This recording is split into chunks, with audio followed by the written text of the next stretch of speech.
हाँ जी, good afternoon. क्या पढ़ रहे थे अपने? त्या त्या टोपे क्या पढ़ लिया? त्या त्या टोपे में सीकर के युद्ध में किससे हारता है वो? दौसा के युद्ध में किससे हारे थे? जीरापुर के युद्ध में, प्रतापगढ़ में मेजर रॉक। और प्रतापगढ़ का राजा कौन था? दलपत सिंह था। और बांसवाड़ा पे कब्जा किया था, वहां राजा कौन था? लक्ष्मण सिंह। और कब्जा कब किया था? और झालावाड़ के राजा ने कौन सी जगह पर सेना भेजी थी? रलायता। कौन जगह भेजी थी? अब मैं यदि ये पूछ लेता ना झालावाड़ के राजा ने कौन सा युद्ध किया था, तुम कहते रलायता का युद्ध। मैंने कहा कौन सी जगह सेना भेजी? तुमने क्या पता? युद्ध तो रलायता में होता, सेना कहां भेजी हमें क्या पता। तो कहां सेना भेजी थी? और लेकिन कौन सी पलटन को छोड़ के बाकी सेना ने लड़ने से क्या कर दिया? आज तुम्हारी संख्या कम कैसे है ना? 2-3 दिन से तो भरा हुआ था, आज कम है। तुम उस बेच क्यों? तुम सबके पास मैसेज था, फिर कम कैसे है? मेरी 3 से 5 है?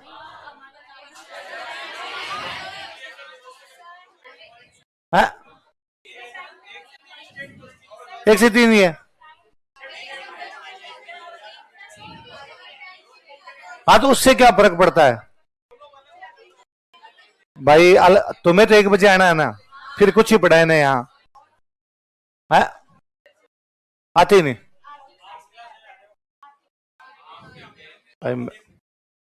भाई। तुम्हारे वाला बेच का तो 6 घंटा टाइम है, तुम्हारे वाले तो सारे के सारे आते होंगे। ये कुछ बच्चे जो पुराने बेच के हैं, जिनकी नहीं पढ़ी हुई, वो नए आते हैं, तो वो तो अब भी आए हुए हैं। तुम्हारे वाले में भी नहीं आते, मेरे वाली क्लास में जाते, बाकी में नहीं आते। कौन वो जंग बहादुर? आज पकड़ो उनको पहले उनको पकड़ा जाए, टाइम पास करते हैं यहाँ पे। चलो तुम पता तो रखा करो कौन क्लास में आते हैं कौन नहीं आते। कोई लिस्ट तो होनी चाहिए तुम्हारे पास। उनके घर पे फोन करो जो नहीं आते है। अटेंडेंस होती है, निकालो घर पे उनके फोन करो, ताकि घर वालों को पता चले कि 1,12,000 दे की करता क्या है। पहले क्या हम इन चीजों का फेवर में नहीं होते थे कि यार बच्चों के घर वालों को क्या बताना है, क्योंकि तब बच्चे मेच्योर आते थे। वो संडे की छुट्टी में भी हमें कहते थे क्यों, किस बात की छुट्टी? भाई मेरे याद है स्प्रिंग बोर्ड में होली की छुट्टी होती थी एक, जिसे रंग खेलते हैं। रक्षाबंधन की तो मेरे को याद ही नहीं छुट्टी, मतलब मैं पढ़ाने लग गया था उसके बाद भी याद नहीं कि रक्षाबंधन की छुट्टी होती थी। और मेरी तो हर रक्षाबंधन पे क्लास लगी हुई जोधपुर स्प्रिंग बोर्ड।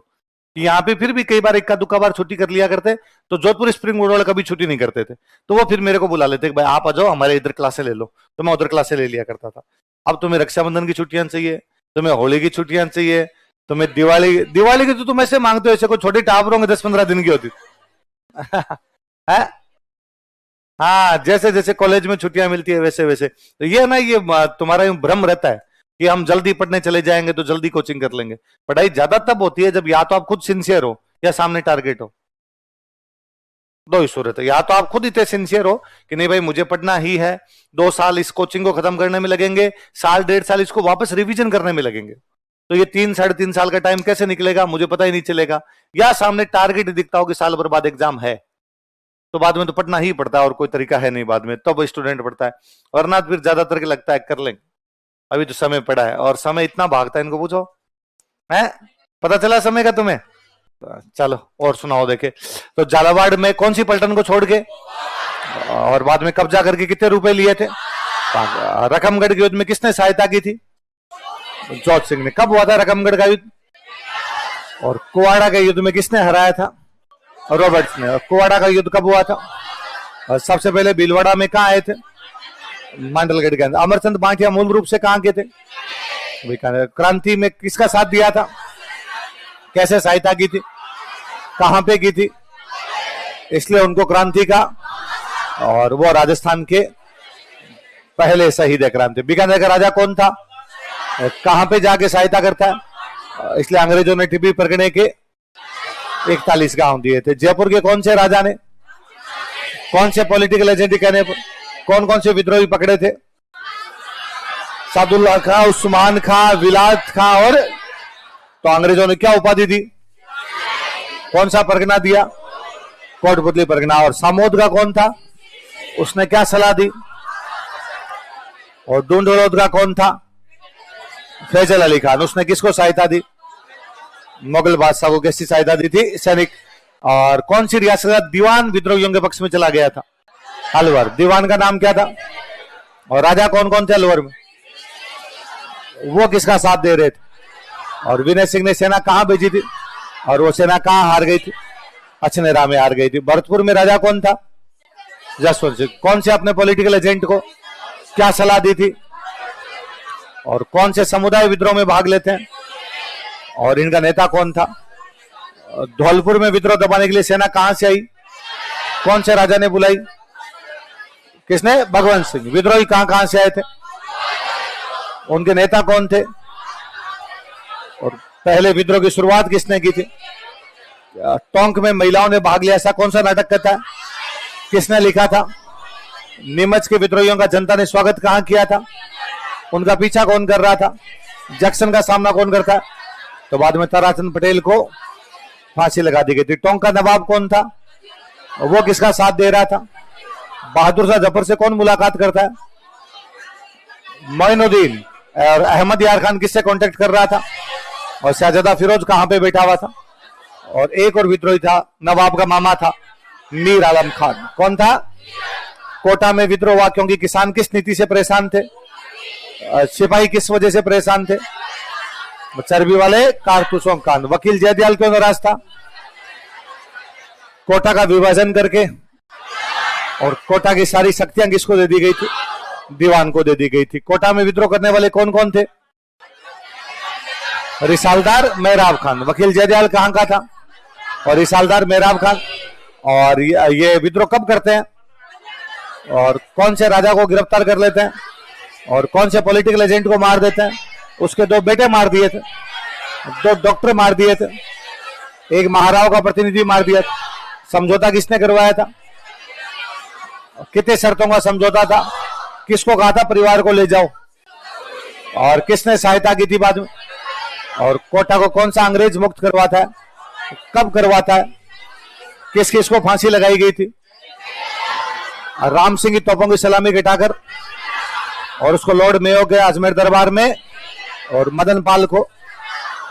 आगे पढ़ ले।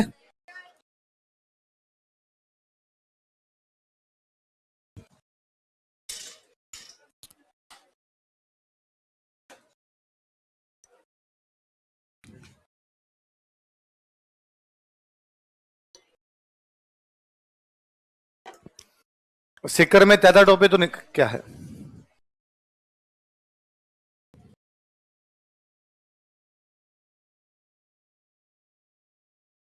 मैं बोलता हूं, ये समझ नहीं आ रहा आपको? भाई किसको नहीं आ रहा समझ में? मैं फिर तेरे को ध्यान रख के बोलूं, इसलिए सिखा सर 2-4 बार और बोलो। मैं एक लाइन 6 बार तो बोलता हूं यार। किसको नहीं आ रहा? या तो आगे आगे बैठ, तो मैं ध्यान रखूंगा कौन सी लाइन नहीं लिख पा रहा है। क्या कोई दिक्कत है? तुम बता दो। नहीं लिख पा रहे? मैं जल्दी बोल रहा हूं। नए नए बैच में तो प्रॉब्लम होती है मेरे साथ कि कोई नया नया आता है तो मेरी फ्रीक्वेंसी और उनकी फ्रीक्वेंसी मैच नहीं करती। तुम तो पुराने आदमी यार, तुम मेरे से तेज लिखते होगे, अब क्या फर्क पड़ता? फिर भी जिसको नहीं आता आगे आगे बैठ जाए, मैं ध्यान रख लूंगा, एक एक लाइन लिखवा दूंगा। जब सिक्कर में त्यादा टोपे यहाँ पे कर्नल होम्स के खिलाफ हारते हैं, फिर त्यादा टोपे तो यहां से निकल गए मध्य प्रदेश। कहां निकल गए? त्यादा टोपे के 600 सैनिकों ने, कितने सैनिकों ने? बीकानेर के राजा के सामने सरेंडर कर दिया। बीकानेर का राजा कौन था? सरदार। अंग्रेजों का यह कहना था इन 600 को फांसी लगाई जाए, पर बीकानेर के राजा ने कहा भाई अब क्यों लगाई जाए? क्रांति में फांसी लगाई गई थी। क्रांति के दौरान फांसी लगाने का कारण यह था कि अंग्रेज भय पैदा करना चाहते थे कि साहब देखो, यदि किसी ने क्रांति की तो लटका दी जाओगे। फिर मान लो मेरे जैसे कि जीव में भी है कि मैं अंग्रेजों के खिलाफ जाके क्रांति करूंगा, बाहर निकला तो बाहर नीम वाले पेड़ पे तो उल्टे लटके पड़े थे, तो अपने का कंट्रोल उदय कंट्रोल, अपने कोई क्रांति करनी, तो तब जरूरी था कि भय पैदा किया जाए। अब क्रांति खत्म हो गई, 58 भी खत्म हो गया, 59 आने को तैयार खड़ा था, और अब इनको फांसी लगाने का कोई मतलब नहीं। तो 600 सैनिकों को बचाता तो कौन बचाता है? देखो, त्यादा टोपे के 600 सैनिकों ने, 600 सोल्जर्स ऑफ त्यादा टोपे, त्यादा टोपे के 600 सैनिकों ने, 600 सोल्जर्स ऑफ त्यादा टोपे, त्यादा टोपे के 600 सैनिकों ने 600 सोल्जर्स ऑफ तात्या टोपे बीकानेर महाराजा सरदार सिंह के सामने आत्मसमर्पण कर दिया था। सरेंडर्ड बिफोर बीकानेर महाराजा सरदार सिंह। बीकानेर महाराजा सरदार सिंह के सामने आत्मसमर्पण कर दिया था। सरेंडर्ड बिफोर बीकानेर महाराजा सरदार सिंह। बीकानेर महाराजा सरदार सिंह के सामने आत्मसमर्पण कर दिया था। सरेंडर्ड बिफोर बीकानेर महाराजा सरदार सिंह।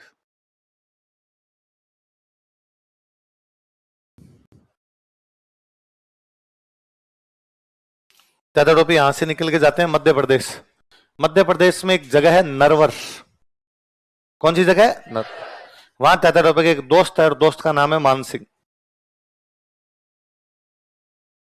क्या नाम है दोस्त का? मान सिंह नाम करके एक दोस्त है। और मान सिंह तात्या टोपे कहता है भाई आप जंगल में रुक जाओ, खाने पीने की व्यवस्था मैं कर दूंगा। तो तात्या टोपे नरवर के जंगलों में बैठे हैं और उनकी व्यवस्था कौन कर रहा है?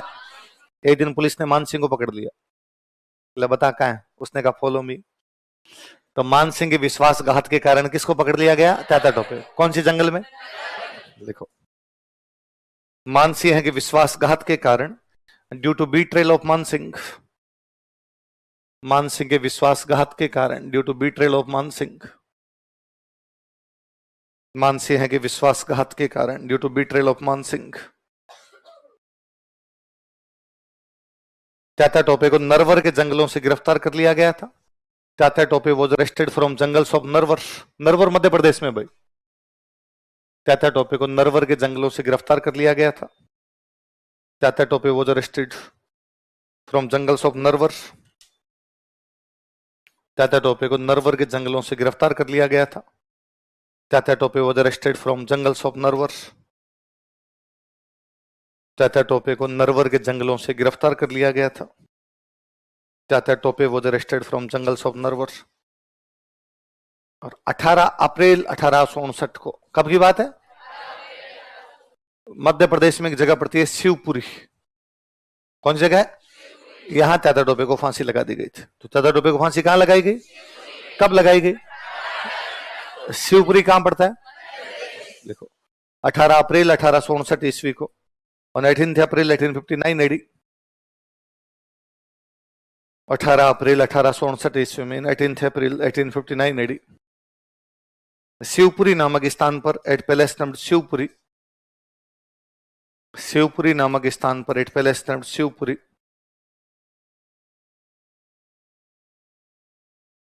शिवपुरी नामक स्थान पर एट पैलेस नामक शिवपुरी, तात्या टोपे को फांसी लगा दी गई थी। Tatya Tope was executed. तात्या टोपे को फांसी लगा दी गई थी। Tatya Tope was executed.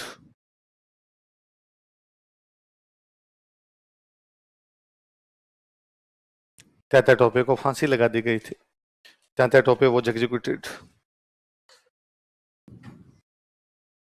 Showers था ना, सोवर्स मेवाड़ वाला पॉलिटिकल, वो विरोध करता है। वो कहता है भाई अब फांसी मत लगाओ। अभी 59 आ गया, क्रांति 57 में हुई थी। तब क्रांति में फांसियां इसलिए लगाई गई कि लोगों में क्या उत्पन्न करना था? भय। अब क्रांति तो खत्म हो गई, इस आदमी को जेल में डाल दो, काला पानी भेज दो, अब फांसी लगाने का कोई तुक ही नहीं। और अब फांसी लगाएंगे तो आने वाली पीढ़ी हमसे पूछेगी कि जब क्रांति खत्म हो गई थी फिर भी फांसी क्यों लगाई गई? अंग्रेजों का आने वाली पीढ़ियों को जवाब दे देंगे, पर इसको लगाएंगे। देखो, सोवर्स ने तात्या टोपे की फांसी का विरोध किया था। Showers opposed execution of Tatya Tope. Showers ने तात्या टोपे की फांसी का विरोध किया था। Showers opposed execution of Tatya Tope. Showers ने तात्या टोपे की फांसी का विरोध किया था।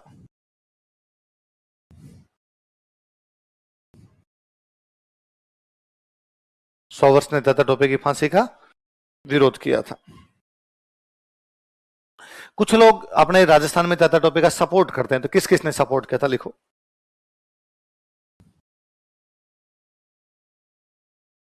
राजस्थान में, इन राजस्थान, राजस्थान में, इन राजस्थान कुछ लोगों ने तात्या टोपे की सहायता की थी। Some people help Tatya Tope. कुछ लोगों ने तात्या टोपे की सहायता की थी। Some people help Tatya Tope.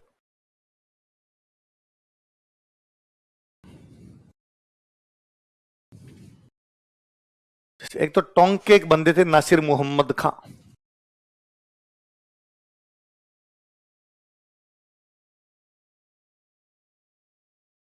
Tonk के एक बंदे कौन थे? नासिर मोहम्मद खां। लिखो, टोंक के नासिर मोहम्मद खां, टोंक के नासिर मोहम्मद खान है, नासिर मोहम्मद खां टोंक, टोंक के नासिर मोहम्मद खान है, नासिर मोहम्मद खां टोंक। चाचा टोपे की सहायता की थी, हेल्प चाचा टोपे, चाचा टोपे की सहायता की थी, हेल्प चाचा टोपे।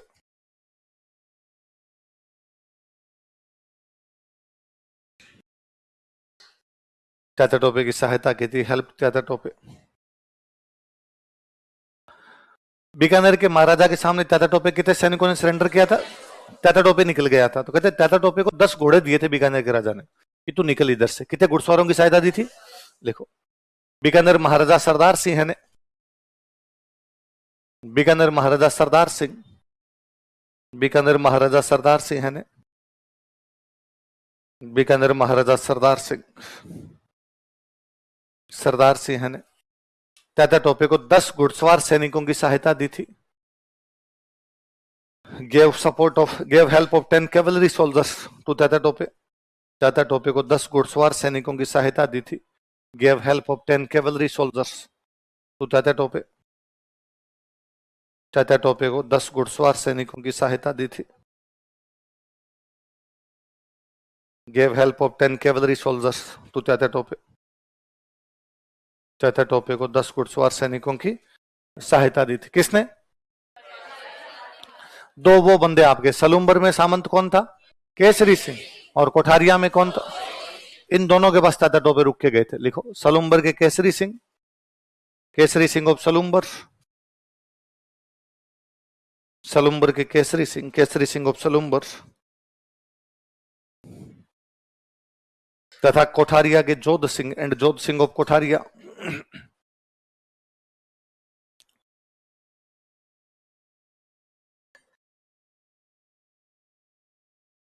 तथा कोठारिया के जोध सिंह एंड जोध सिंह ऑफ कोठारिया, तथा कोठारिया के जोध सिंह ने चाचा टोपे को शरण दी थी। Gave shelter to Chacha Tope,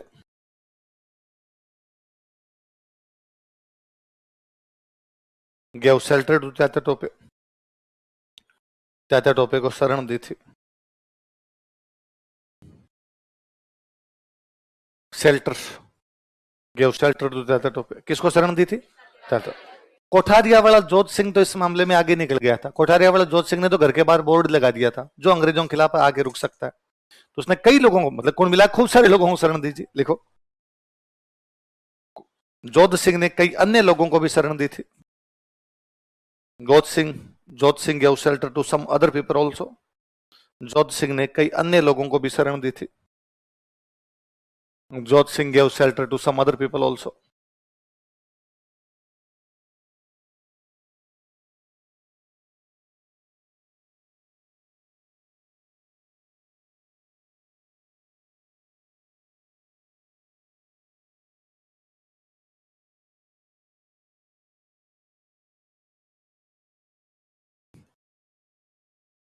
लिख लो, जैसे कौन कौन?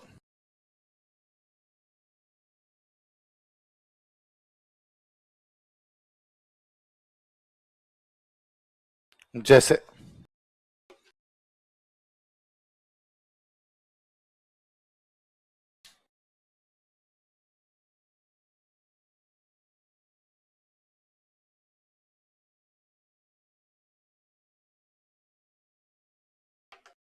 कौन कौन है बताओ देखे? नाना साहब, राव साहब और भीमजी चारण। दोबारा नाम बताओ। नाना साहब पेशवा है। नाना साहब कौन थे? पेशवा। लिख लो ब्रैकेट में, पेशवा। राव साहब पेशवा के भाई थे, सेनापति तात्या टोपे के साथ में थे। लिखो, पेशवा के भाई। नाना साहब के लिख लो पेशवा, नाना साहब के तो पेशवा, राव साहब पेशवा के भाई। नाना साहब तो कौन है? पेशवा। राव साहब कौन है? भीमजी चारण अपने गंगापुर सवाई माधोपुर में जगह, सवाई माधोपुर क्या, भीलवाड़ा में एक जगह पड़ती है गंगापुर, यहाँ अंग्रेजों को लूट लेते हैं। तो डाकू थे, अंग्रेजों को लूट के जोध सिंह के पास चले गए थे वहां पे। लिखो, भीमजी चारण के आगे लिखो, गंगापुर में अंग्रेजों को लूट लिया था। He looted Britishers at Gangapur. Gangapur में अंग्रेजों को लूट लिया था। अब देख लो, जो कुल मिला के अंग्रेजों के विरोधी है वो यहां पे रुक के गए। अंग्रेजों का विरोधी कुशाल सिंह चांपावत, वो कोठारिया रुका। अंग्रेजों का विरोधी टाटा टोपे, कोठारिया रुके। अंग्रेजों के विरोधी नाना साहब और राव साहब, वो कोठारिया रुके। और अंग्रेजों के विरोधी वो कहां पे रुके? कोठारिया रुके। एक कवि वे उस टाइम के, राघव दास। कौन वे? इन्होंने सलुम्बर वाले केसरी सिंह की तारीफ की थी, उनपे कविताएं लिखी थी। तो कोई पूछेगा भाई कौन से कवि ने सलुम्बर के केसरी सिंह की प्रशंसा की थी? लिख लो, राघोदास नामक कवि ने, a poet named Raghodas, Raghodas नामक कवि ने, a poet named Raghodas,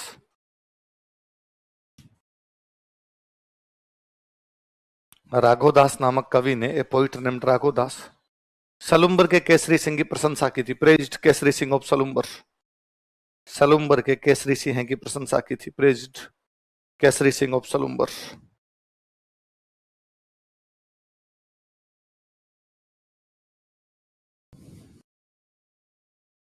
Salumbar के केसरी सिंह की प्रशंसा की थी। Praised Kesari Singh of Salumbar. अभी हमने ऊपर एक बंदे का नाम लिखा कि सोवर्स, उसने दादा टोपे की फांसी का क्या किया था? देखो, तो सोवर्स ने बुक लिखी है पूरी, लिखो सोवर्स की पुस्तक, बुक ऑफ सोवर्स।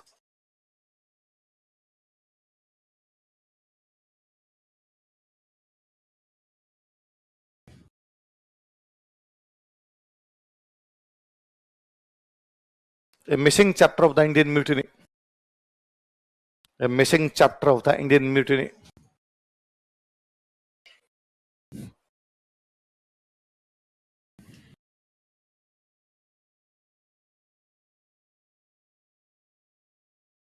सोवर्स की बुक का नाम क्या बताओ? देखिए, a missing chapter of the Indian mutiny. Mutiny का मतलब होता है क्रांति। तो भारत में क्रांति का मिसिंग चैप्टर मतलब वे चैप्टर जो लोगों के सामने नहीं है, चैप्टर मिस हो गए, मैं बता रहा हूं उनको। Missing chapter of the Indian mutiny, पतली सी बुक है, ये बुक मेरी पढ़ी हुई है। तो ये सारी जो जानकारी है ना अपने की, डूंगला में 40 अंग्रेज रुके हुए थे, रुगाराम के घर पे थे, सोवर्स उनको लेके जाता, ये सोवर्स ही लिखता अपनी बुक में। उसकी बुक से उठाए हुए डेटा ही अपने यहाँ कि भाई इसने कई चीजें बताई, हम कैसे गए थे नीमच में, कैसे हमने वापस कब्जा किया था, तो खूब सारी बातें। तो कौन सी बुक में खूब सारी बातें? Missing chapter of the Indian क्रांति की फैक्चुअल बातें यही है। कब की, किसने की, कहां की, कौन साथ में, कौन विरोध में, सारी बातें पढ़ ली हमने। पर एक बड़ा क्वेश्चन ये भी, क्रांति हुई क्यों? क्या कारण थे जिनकी वजह से क्रांति? लिखो, क्रांति के कारण, कॉजेज ऑफ रिवोल्ट।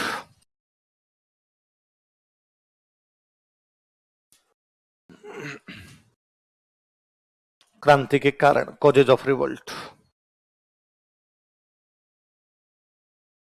हिस्ट्री इस मामले में सरल सब्जेक्ट है, हमेशा बांट के पढ़ लेने, राजनीतिक, सामाजिक, धार्मिक, प्रशासनिक कर लेने। पहले लिखो राजनीतिक कारण, पॉलिटिकल कॉजेज, राजनीतिक कारण।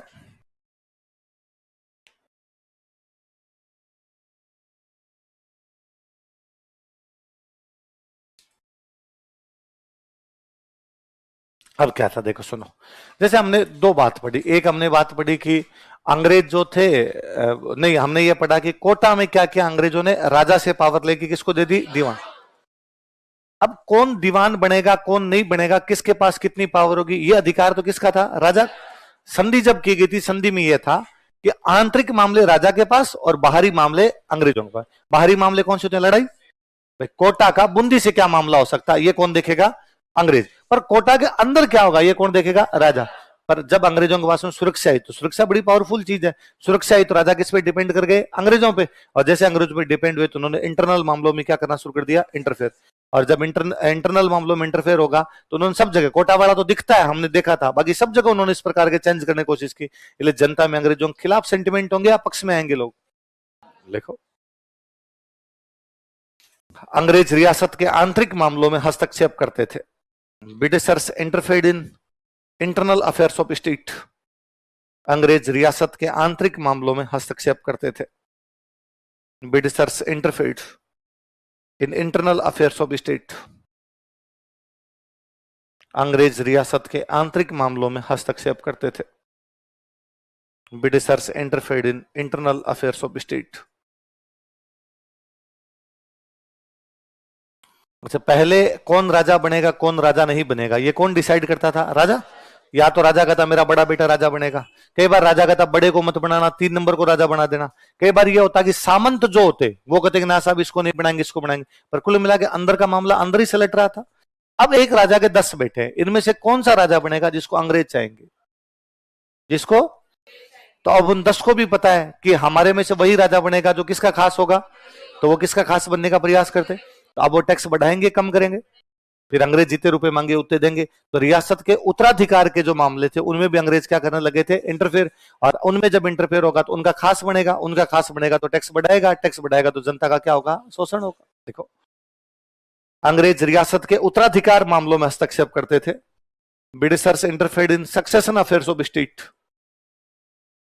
अंग्रेज रियासत के उत्तराधिकार मामलों में हस्तक्षेप करते थे। Britishers interfered in succession affairs of state.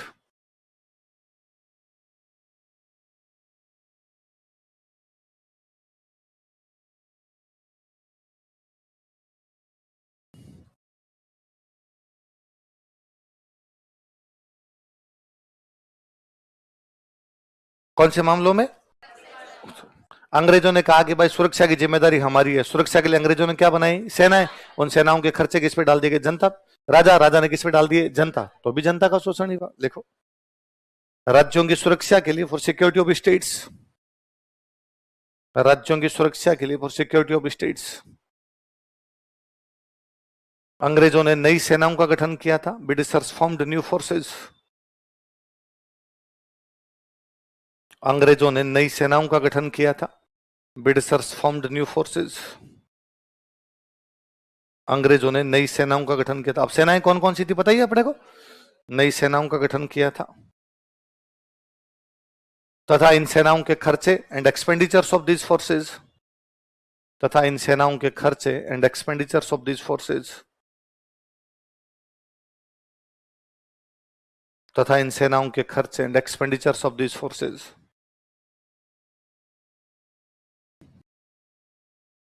राज्यों पर डाल दिए गए थे, जनता पर डाल दिए गए थे, कुछ लिख लो, जनता पर डाल दिए गए थे। Were imposed on public, were imposed on public.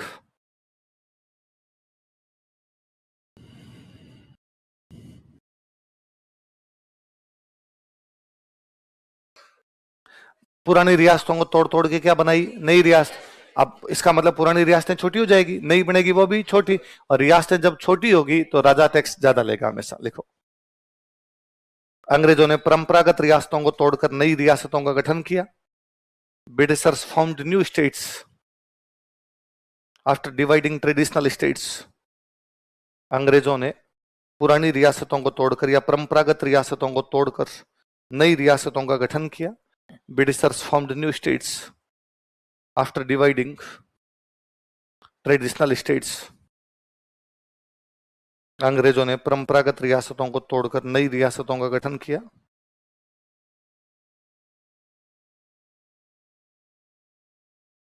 Britishers formed new states after dividing traditional states. कौन कौन सी बनी ये भी पता है? ये राजनीतिक कारण है।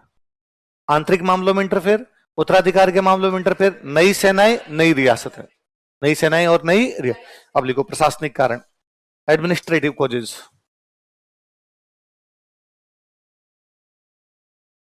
प्रशासनिक कारण, एडमिनिस्ट्रेटिव कॉजेज।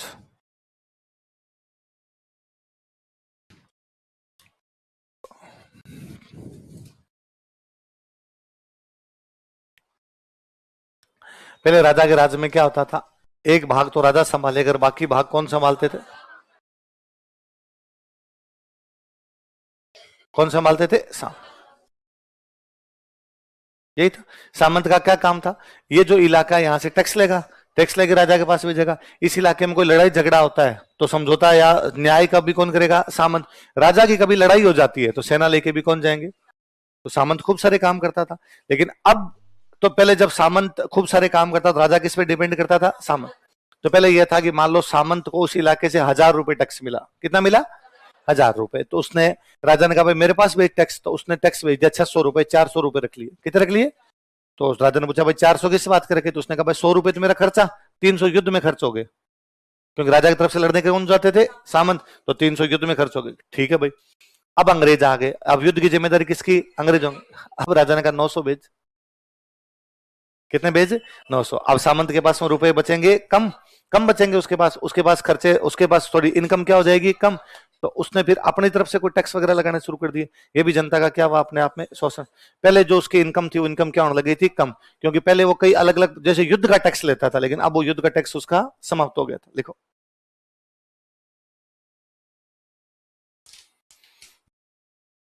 सामंतों द्वारा लिए जाने वाले कर कम कर दिए गए थे। सामंतों द्वारा लिए जाने वाले कर समाप्त कर दिए या कम कर दिए गए थे। लिखो, सामंतों द्वारा लिए जाने वाले कर कम कर दिए गए थे। Taxes which were taken by feudal lords reduced. सामंतों द्वारा लिए जाने वाले कर कम कर दिए गए थे। Taxes which were taken by feudal lords या which were collected by feudal lords reduced, reduce कर दिए गए। वो सामंतों द्वारा लिए जाने वाले कर कम कर दिए गए थे। Taxes which were collected by feudal lords reduced. अतः सामंतों की आय कम हो गई थी। So income of feudal Lord's was decreased. अतः सामंतों की आय कम हो गई थी। So income of feudal Lord's was decreased.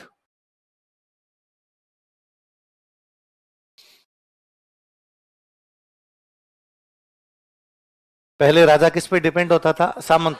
तो सामंतों को कई अधिकार मिलते थे कि साहब फलाने सामंत को ये मतलब इवन अपने आगे हम पढ़ेंगे तब ये भी था कि साहब ये सामंत दरबार में आएगा तो राजा इसके स्वागत में खड़ा हो जाएगा।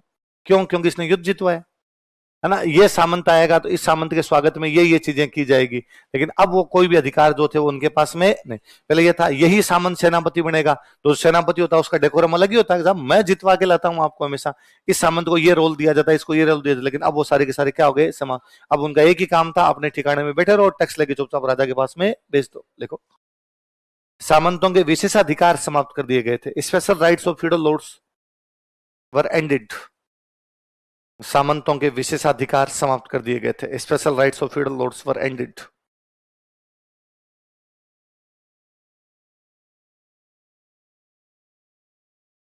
सामंतों के विशेषाधिकार समाप्त कर दिए गए थे। Special rights of feudal lords were ended. पहले सामंत अपनी अपनी सेना रखते थे, क्या अब उनको सेना रखने की आवश्यकता है? नहीं, ये तो उनकी सेनाएं क्या कर दी गई? भंग। और जब सेनाएं भंग होगी तो वो सैनिक तो वो 57 की क्रांति में ज्यादातर तो वही है तो बेरोजगार सैनिक है। ज्यादातर वही हथियार ले लेके आए थे, उनका यार हमारी नौकरी खा गए, हम मारेंगे इनको। लिखो, सामंतों की सेनाएं भंग कर दी गई थी। Forces of feudal lords were broken. सामंतों की सेनाएं भंग कर दी गई थी। Forces of feudal lords were broken.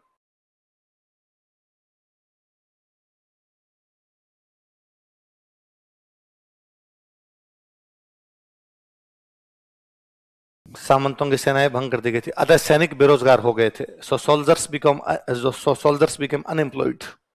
अतः सैनिक बेरोजगार हो गए थे। सो सोल्जर्स बिकम अनएम्प्लॉयड।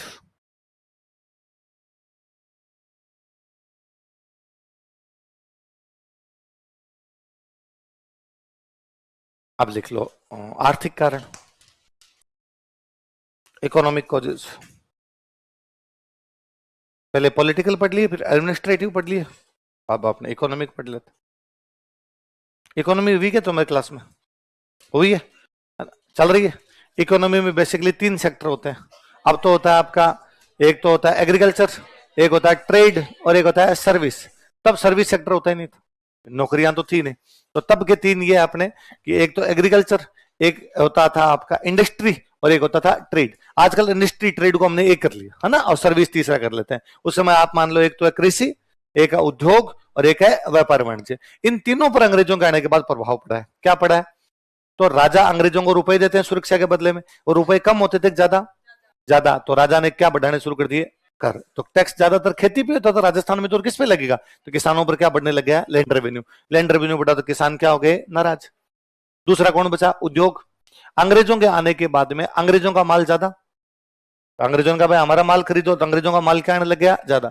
अच्छा, अंग्रेजों का माल, एक कारण ये भी कि मान लो इसे भारत में सबसे अच्छी इंडस्ट्री थी कपड़ा, क्या थी? टेक्सटाइल है ना, टेक्सटाइल बड़ी मजबूत इंडस्ट्री थी अपनी, कपड़ा इंडस्ट्री। अब कपड़ा किससे बनता है? कपास। अब अंग्रेजों की कंपनी बहुत मजबूत कंपनी थी, बहुत पैसे वाली कंपनी थी। वो किसी किसान के पास गई और जाके कहा, भाई तू ये कपास जो तेरे होती है किस भाव से बेचता है? तो उसने मान लो कह दिया कि मैं तो इसको 500 रुपए क्विंटल में बेचता हूँ। तो तेरे कितने क्विंटल होती है? तो मान लो मेरे 10 क्विंटल होती है, तो कितने रुपए होते हैं तेरे? तो उसने कहा मेरे 5,000 रुपए होते हैं। तो 5100 पकड़ हमें दे दे। तो रॉ मटेरियल पूरा का पूरा कौन ले गए? अंग्रेज। तो अपने देश में रॉ मटेरियल क्या हो गया? समाप्त। जब अपने देश में रॉ मटेरियल समाप्त हो जाएगा, तो अब मान लो थोड़ा बहुत जो बचेगा उसको खरीद के हमारे यहाँ के लोग कपड़ा बनाएंगे, तो सस्ता होगा कि महंगा? तो एक तो अपना कपड़ा क्या हो गया? महंगा। अंग्रेज बल्क में बनाएंगे तो उन वाला क्या हो जाएगा? सस्ता। तो अंग्रेजी माल सस्ता और हमारा माल महंगा।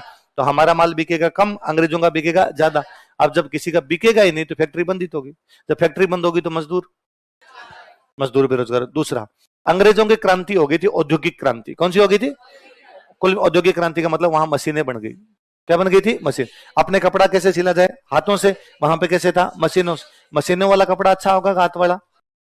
ज्यादा फाइन होगा, ज्यादा बन सकेगा उसके अंदर। तो अब लोगों को लगता है कि यार ये ज्यादा अच्छा भी मशीन वाला है, सस्ता भी मशीन वाला है, तो फिर वो अपने वाला क्यों खरीदेंगे? वो किससे खरीदेंगे? अंग्रेजों का।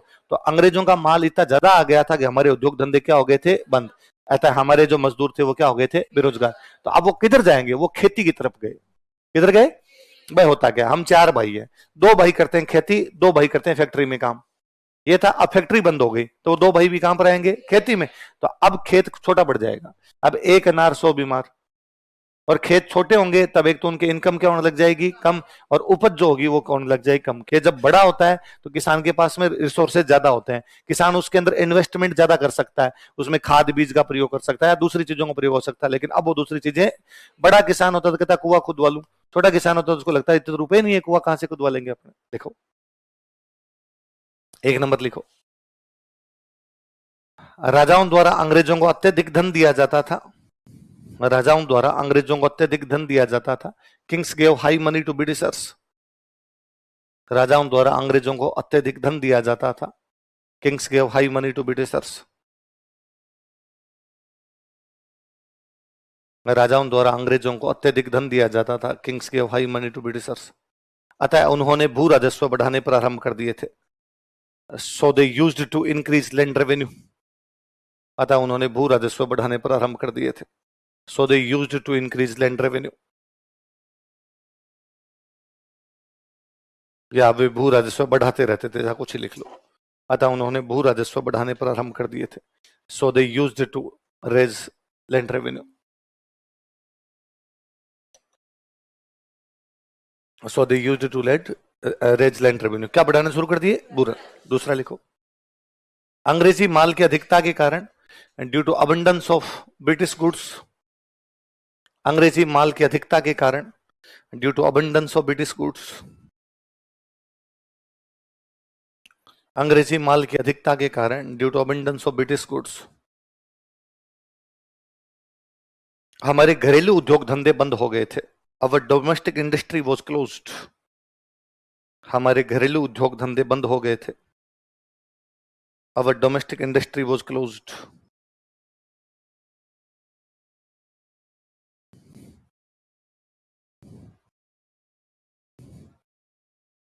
हमारे घरेलू उद्योग धंधे बंद हो गए थे। Our domestic industry was closed.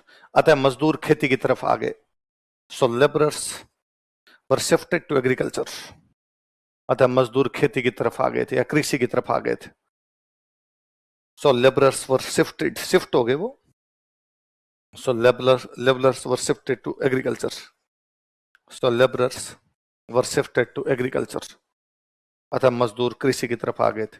3 चीज होती है, एक तो खेती, एक उद्योग, और तीसरा कौन सा? व्यापार। अच्छा, व्यापार वाणिज्य में तो और जोरदार हुआ।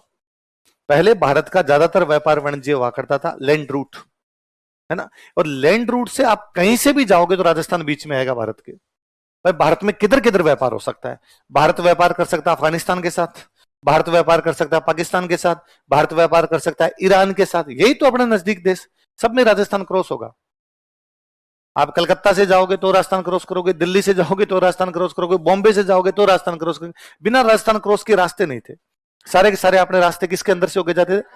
इसलिए ना राजस्थान में इतने किले हैं। ये राजस्थान में ज्यादा किले हैं ना, उसका कारण ये है कि जितने ट्रेड रूट थे उन ट्रेड रूट पे क्या बनाए गए? किले, ताकि सुरक्षा, सिक्योरिटी। भाई कई बार मैं कहता ही हूँ, कई बार कि बड़ी सोचने वाली बात है। जैसलमेर का किला 1155 में बना। कब बना? बीकानेर का किला 1488 में बीकानेर की स्थापना हो गई थी। मतलब जैसलमेर तो मान लो आज से 900 साल पहले, बीकानेर मान लो आज के 500 साल पहले, ये तो मानो बड़े बड़े किले। ये लगभग जोधपुर वाला इसी टाइम के आसपास 500 के आसपास। तो पश्चिमी राजस्थान में 3 बड़ी जगह मान लो, जैसलमेर, बीकानेर, जोधपुर। जोधपुर बीकानेर 500 साल पहले और जैसलमेर आपका 900 साल पहले। तो रुपए कहां से लाए इतने बड़े किले बनाने के लिए? राजा। तो अपने कहते हैं भाई टैक्स लिए थे, किस चीज पे? कि किसानों से।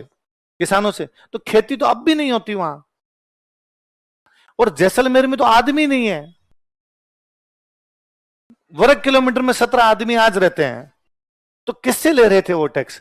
तो कि उद्योग से लिया होगा। उद्योग तो पूरे राजस्थान में नहीं है। फिर तीसरा किसे लिया? तो व्यापार। किसे था? व्यापार। क्योंकि जैसलमेर का राजा ये जानता है कि भारत में कहीं से भी, दिल्ली से, बॉम्बे से, कहीं से भी यदि किसी को सिंध जाना है, कहां पे जाना है? सिंध में एक बहुत बड़ा व्यापारी केंद्र था, कराची। कौन सा था भाई? आप देख लो, सिंधी। सिंधी लोग होते हैं, सिंधी क्या करते हैं? सारे व्यापार करते हैं। तो ये सारे सिंध से आए, तभी तो सिंधी है। तो अब भारत में आके कर रहे हैं। पहले तो ये लोग कहां करते थे? सिंधी। तो इनका तो मुख्य काम ही क्या था? व्यापार। अब व्यापार का रास्ता जैसलमेर होके जाएगा। अब इससे क्या होगा? अब मान लो मैं मान लो एक दिल्ली में रहता हूं, मैं एक सेठ हूं, दिल्ली का सेठ हूं, और मैंने मेरा सामान भेजना है। कहां भेजना है? कराची। तो यहां पे जैसलमेर के राजा ने कहा भाई तुम यदि इधर से इधर सामान भेजोगे तो मैं यहां टैक्स लूंगा। किस बात का? तो मैं तुम्हें सिक्योरिटी दे दूंगा। क्या दे दूंगा?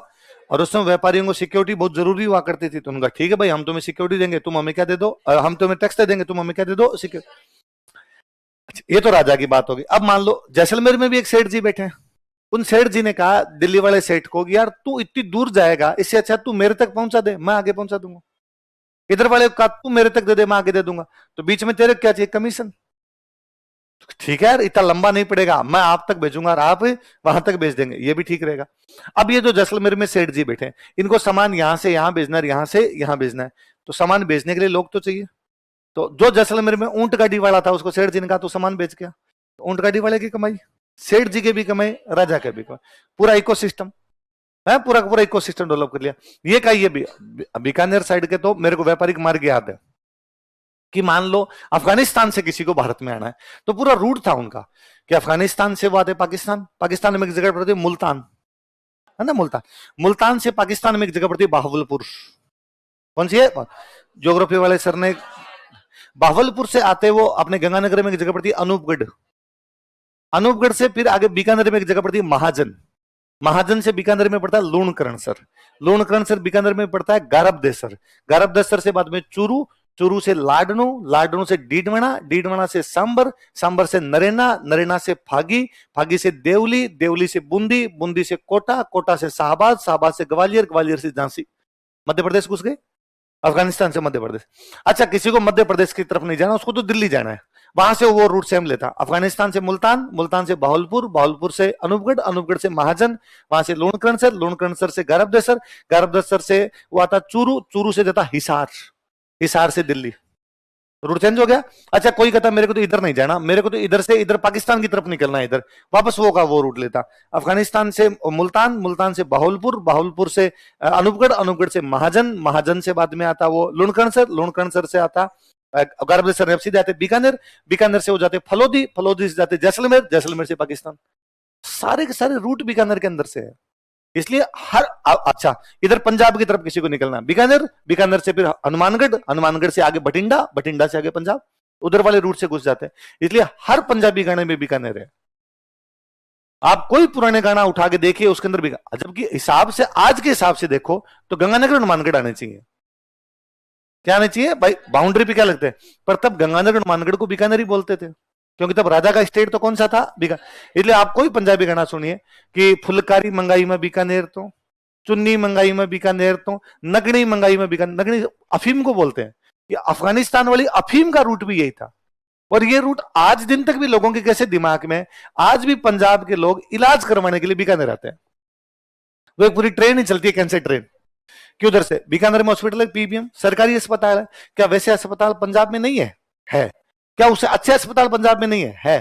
क्या वो चंडीगढ़ और दिल्ली में अच्छे अस्पताल? पर लोगों का रूट है, 1000 साल तक दिमाग से बात निकलती नहीं है। लोगों को लगता है पहले बीकानेर जाते थे, तो आज भी कहां पर आ रहे हैं, बीकानेर। तो वो रूट लग जाता है पैरों के अंदर कि वहां तक आते रहते हैं। ये इस रूट हमारे खूब सारे, ये सारे लैंड रूट है। कैसे रूट है? अंग्रेजों ने कुछ ही नहीं किया। अंग्रेजों ने केवल और केवल इधर जो अपना वेस्टर्न कोस्ट है भारत का, उस पर एक बंदरगाह बनाया, बॉम्बे। क्या बनाया? हम बर्बाद हो गए। बॉम्बे बनाते ही हमारा व्यापारी खत्म हो गया, क्योंकि बॉम्बे से कराची पानी में 100 किलोमीटर नहीं है। तो भाई साहब रास्ते रास्ते क्यों जाना है, पानी पानी में सामान भेज देंगे और हम सिक्योरिटी दे देंगे आपको। और जैसे कराची उधर से डेवलप किया, अब आगे उनको ईरान जाना होता था, कराची से ईरान, अफगानिस्तान घुसना होता था कराची से, तो लैंड रूट पूरी तरीके से क्या कर दिए। एक बॉम्बे ने हमारे राजस्थान का पूरा व्यापार बर्बाद किया। अब अंग्रेज बड़े इंटेलिजेंट थे, अंग्रेज इस बात को जानते थे कि इतने सालों तक भारत का व्यापार राजस्थान वाले कंट्रोल कर रहे थे, तो राजस्थान के लोगों में बिजनेस का नॉलेज जो होता है वो तो है ना, कि वो अपने आप में टेंडेंसी तो कई सालों से रही है, तो वो अपने सेठ के पास है। और आपने ना, आप तो ये इधर दो जगह, एक तो नागौर, एक झुंझुनू सीकर के छोटे छोटे शहरों को देखो आप। नागौर में नावा, डीडवाना, मेड़ता, जायल, ये सारे आप कभी नोटिस करेंगे, नागौर के जितनी तहसीलें हैं वो सारी नागौर के बराबर है। नागौर छोटा लगता है, मेड़ता, मकराना, डीडवाना ये बड़े बड़े लगते हैं। ये का ये सेम आप झुंझुनू सीकर के अंदर देखेंगे, जितने बड़ा झुंझुनू है उतना ही बड़ा मंडावा, नवलगढ़, डूंडलोद, मलसीसर, बिसाऊ। कारण की मंडियां थी, ठीक है। डिस्ट्रिक्ट हेडक्वार्टर आपने कहीं और बना दिया, पर वो मंडियां थी। अब चूंकि डिस्ट्रिक्ट हेडक्वार्टर बनेगा तो उसका और विस्तार होगा, झुंझुनू और फैल गया होगा, पर वो उनका महत्व भी पहले था किसी टाइम, तो बाद में भी महत्व पड़ा रहा। तो अपने अब जब छोटे छोटे सेंटर है, तो इन छोटे छोटे सेंटर पर सेठ भी तो होंगे, इधर से उधर सामान भेजने वाले, पाली, फलोदी, ये मालपुरा, ये सब बड़े बड़े सेंटर थे अपने, भीलवाड़ा। अब वो अंग्रेज अपने सेठों के पास आए और अपने सेठों को आगे कहा कि सेठ जी क्या हाल है। सेठ जी ने कहा मरा दिया यार, तुमने उधर बॉम्बे बना दिया, हमारा तो बिजनेस खत्म हो गया। तो अंग्रेजों ने कहा तो आप बॉम्बे में दुकान खोल लो, दुकान ही तो है, कुचामण दुकान खोल के बैठो, बॉम्बे खोल लो। आपकी दुकान मालपुरे के अंदर है, दुकान कलकत्ता खोल लो, दुकान फलोदी के अंदर है, दुकान हमारे बेंगलोर खोल लो, आप मसूलीपट्टनम खोल लो। तो सेठ ने कहा ना ना देखो बावली बात नहीं, ये जो दुकान लेके बैठा हूं ना, ये 7 पीढ़ियों से है, तो यहां तो इन्वेस्टमेंट कुछ करना ही नहीं था, दुकान पे जाके बैठना था। जब मैं बॉम्बे जाके दुकान खोलूंगा, रुपए कहां से आएंगे मेरे पास? अंग्रेजों का लोन देंगे। क्या दे देंगे? उनके बैंक आ गए थे, तो उनका लोन दे देंगे, तुम तो दुकान खोल लो। तो सेठ ने वापस कहा कि ये जो राजा है ना, ये मेरे को नहीं, मेरी 7 पीढ़ियों से मेरे को जानता है, इसलिए मेरे को सिक्योरिटी देता है। और मेरे तो कुछ भी हो जाए तो मैं इसको जाकर कह सकता हूँ भाई साहब टैक्स लेते हो, सिक्योरिटी कहाँ है? तुम्हें भाई जान न पहचान, मैं जानता नहीं तुम्हें, वहां मेरे को लूट मार कर ले तो अंग्रेजों का लिख के देते हैं पूरी सिक्योरिटी है, तुम्हारा कोई बाल भी बांका नहीं करेगा, जितना लगेगा हम दे देंगे तेरे को। उसने वापस कहा ये जो पड़ोसी है ना, ये ऊंट गाड़ी वाले, ये मेरा सामान इधर से उधर लेके जाते हैं, वहां बॉम्बे में कहां से भेजूंगा? अंग्रेजों का रेलगाड़ी। क्या लेंगे? तो फाइनली अपने सेठ ने कहा कि डूब गए तो अपने डर ज्यादा वो होता है ना कि अरे इसमें नहीं हुआ तो, है ना, मैं ये काम करूंगा इसमें नहीं हुआ तो अंग्रेजों ने कहा कि इंश्योरेंस, बीमा आ गए थे उनके, तो हम तुम्हें इंश्योरेंस देंगे, हम तुम्हें लोन देंगे, हम तुम्हें ट्रांसपोर्टेशन देंगे, हम तुम्हें सिक्योरिटी देंगे। इसलिए अपने सारे सेठ चले गए अंग्रेजों के पास। कहां चले गए? इसलिए आज दिन तक आप नोटिस कर लीजिए, भारत में अंबानी अडानी को छोड़ के सारे सेठ राजस्थानी है। ये क्यों है? आज के थोड़ी है, 300 वर्षों से बैठे हैं, सारे के सारे अपने वाले हो रखे हैं एकदम। आप कलकत्ता के, बॉम्बे के, मद्रास के कोई बड़े बड़े सेठों के नाम देखिए आप, और वैसे ही आप तो अंबानी अडानी को छोड़ के भारत में और पैसे वालों का नाम सोचिए। आप कहोगे सर बजाज, आप कहोगे बिरला, आप कहोगे गोयनका, आप कहोगे पोदार, आप कहोगे पिरामल, आप कहोगे केडिया, ये सारे के सारे अपने हैं। एक भी कोई नहीं है जो दूसरी जगह से गया हो। तो मुकेश अंबानी ने अपनी बेटी की शादी की थी पिरामल परिवार में, तो मैं हमेशा हंसता था कि यार अब मुकेश अंबानी अपने को बहुत अच्छा लगता है, क्योंकि पिरामल झुंझुनू में बगड़ के हैं। झुंझुनू में एक छोटा सा गांव पड़ता है बगड़, आप कभी बगड़ जाइए, आप बगड़ उतरेंगे तब वहां आएगा Piramal school, Piramal college, Piramal hospital, Piramal park, सब कुछ ही पिरामल का है, पूरा बगड़ डेवलप कर रखा है पिरामल ने। तो मैं हंसता था कि भाई मुकेश अंबानी की बेटी की शादी पिरामल परिवार में भी, भले पिरामल परिवार ज्यादा नहीं आता होगा बगड़, पर कभी झड़ूले उतारने तो आएंगे। भूमियों साहब पितरजीत इधर वाले धोखेंगे यार, किधर जाएंगे? झड़ूले समझते हो? तो मैं कुछ ना कुछ तो रहेगा यार इधर। तो ज्यादातर पैसे वाले। अंग्रेजों की एक रिपोर्ट है कि गांधी जी के आंदोलन से राजस्थान के व्यापारियों को अलग कर दो। क्या है बताओ? राजस्थान के व्यापारियों को अलग, गांधी जी घर बैठ जाएंगे। आंदोलन के लिए रुपए चाहिए, रुपए सारे के सारे कौन दे रहे थे? 1905 के आसपास अंग्रेजों की एक और रिपोर्ट है, इलाहाबाद का गजट है 1902 के आसपास का, उसमें लिखा हुआ है यदि किसी को भारत में व्यापार करना है तो उसको राजस्थानी भाषा आनी चाहिए। यदि किसी को भारत में व्यापार करना तो उसको, इसका मतलब है कि सेठ सारे राजस्थानी है। तो अपने कहावत बन गई थी कि जहां ना पहुंचे बैलगाड़ी वहां पहुंच गए मारवाड़ी, कि भाई पहले राजस्थान का मतलब मारवाड़ी होता था। आप गंगानगर के हो तो भी मारवाड़ी हो, आप जयपुर के हो तो भी मारवाड़ी हो, आप अलवर के हो तो भी मारवाड़ी हो, और आप बीकानेर के हो तो भी, सबको बोलते मारवाड़ी थे। इसलिए बाकायदा दिल्ली में मारवाड़ी पुस्तकालय है, कलकत्ता के अंदर मारवाड़ी बाजार है। वो तो मैं अपनी 2022 में बनारस एक मीटिंग में गया हुआ था, कोई सेठों का बहुत बड़ा सम्मेलन था, मारवाड़ी युवा मंच नाम करके सेठों का एक बड़ा सा बना हुआ है, उसमें एक सम्मेलन था। तो मैं उसमें कोई 5-7 मिनट का भाषण था मेरा, तो मैं भाषण देके नीचे उतरा तो कुछ लोग मेरे से मिलने के लिए आए। तो एक सेठ जी ने मेरे को आते ही कहा कि अरे यार तुम जो बोले थे ना, तुम मेरे को यार गांव याद दिला दिया यार, तुम बहुत अच्छा बोले, एकदम मेरी वाली बोली में बोले, कहाँ के हो तुम? तो मैंने कहा सेठ जी मैं तो बीकानेर का हूँ। सेठ जी आप कहाँ के हो? सेठ जी ने कहा मैं कुचामन का हूँ। नागौर में कुचामन है? तो मैं सेठ जी बीकानेर नागौर टच में करते हैं, तो मेरी वाली बोली राप वाली बोली थोड़ी टच करती है, तो आपको याद आया होगा गाँव। तो पर सेठ जी अभी आप कहाँ रहते हो? तो उनका मैं गुवाहाटी रहता हूँ। तो सेठ जी गुवाहाटी आपका परिवार कब गया था? 1822। हम ये बात 2022 में कर रहे थे। सेठ जी का परिवार, आपने तो अभी तक ही गुवाहाटी नहीं गए। सेठ जी का परिवार 200 साल पहले चला गया। तो सेठ जी को मजाक आता है। मैंने कहा सेठ जी अपने गुवाहाटी तक ही आगे चले गए? तो उन्होंने कहा भाई अरुणाचल प्रदेश के बॉर्डर तक तो अपने चले गए, है ना, और भारत सरकार अनुमति नहीं देती, वरना चीन में भी जोधपुर मिष्ठान भंडार खोले। यार व्यापार, व्यापार हमारे खून में था, जिन्स के अंदर था, हम व्यापार जानते थे। अब वो पूरा व्यापार हमारा ब्रिटिश इंडिया की तरफ शिफ्ट हो गया था। लिखो,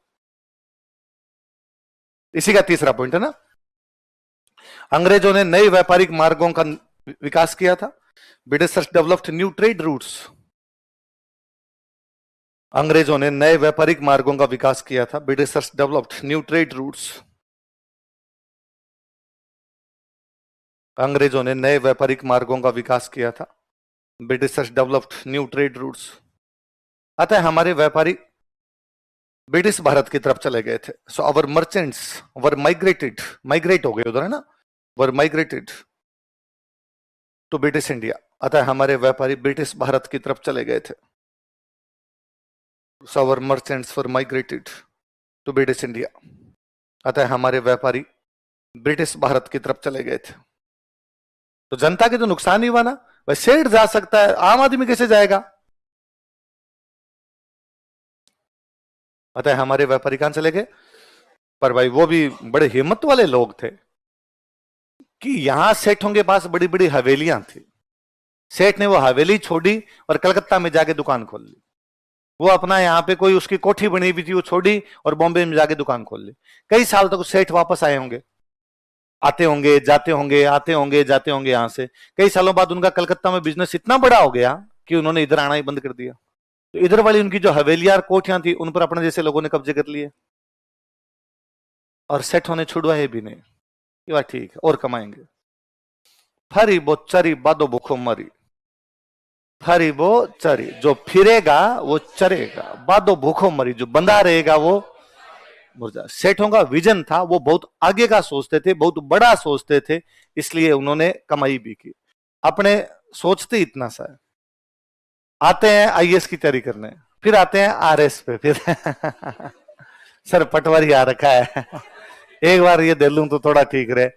सेठ ने ये नहीं कहा कि मुझे चिड़ावा से वापस गांव जाना है। चिड़ावा से कलकत्ता गया सेठ, कलकत्ता न्यूयॉर्क गया। लक्ष्मी निवास मित्तल पूरी दुनिया का स्टील खरीदते हैं, चूरू के गांव के है। अखबार में पढ़ते साहब लक्ष्मी निवास मित्तल के साथ फ्रांस के राष्ट्रपति ने मुलाकात की कि साहब स्टील कंपनी क्या कर रही है क्या नहीं कर रही है। तो सारे के सारे, अभी बीच में ये विजय माल्या जब भाग गया था ना, तो विजय माल्या की जो प्रॉपर्टी थी वो सरकार ने सीज कर ली।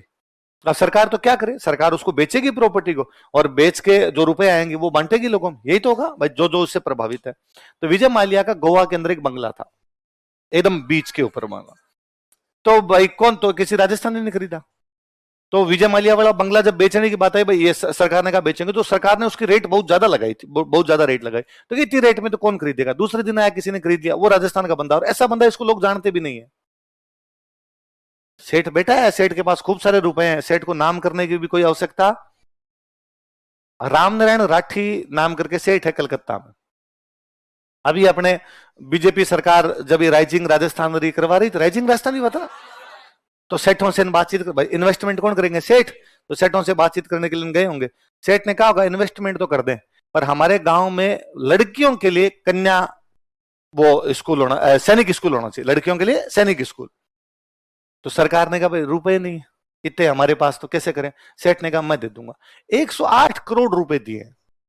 बीकानेर में गांव है जयमलसर, सर जयमलसर में लड़कियों के लिए कन्या विद्यालय बनाना है, सॉरी सैनिक स्कूल बनाना है, कन्याओं के लिए सैनिक स्कूल बनाना है, उसके लिए जमीन, उसके लिए फंडिंग सारी हम दे देंगे, सरकार तो केवल चला ले।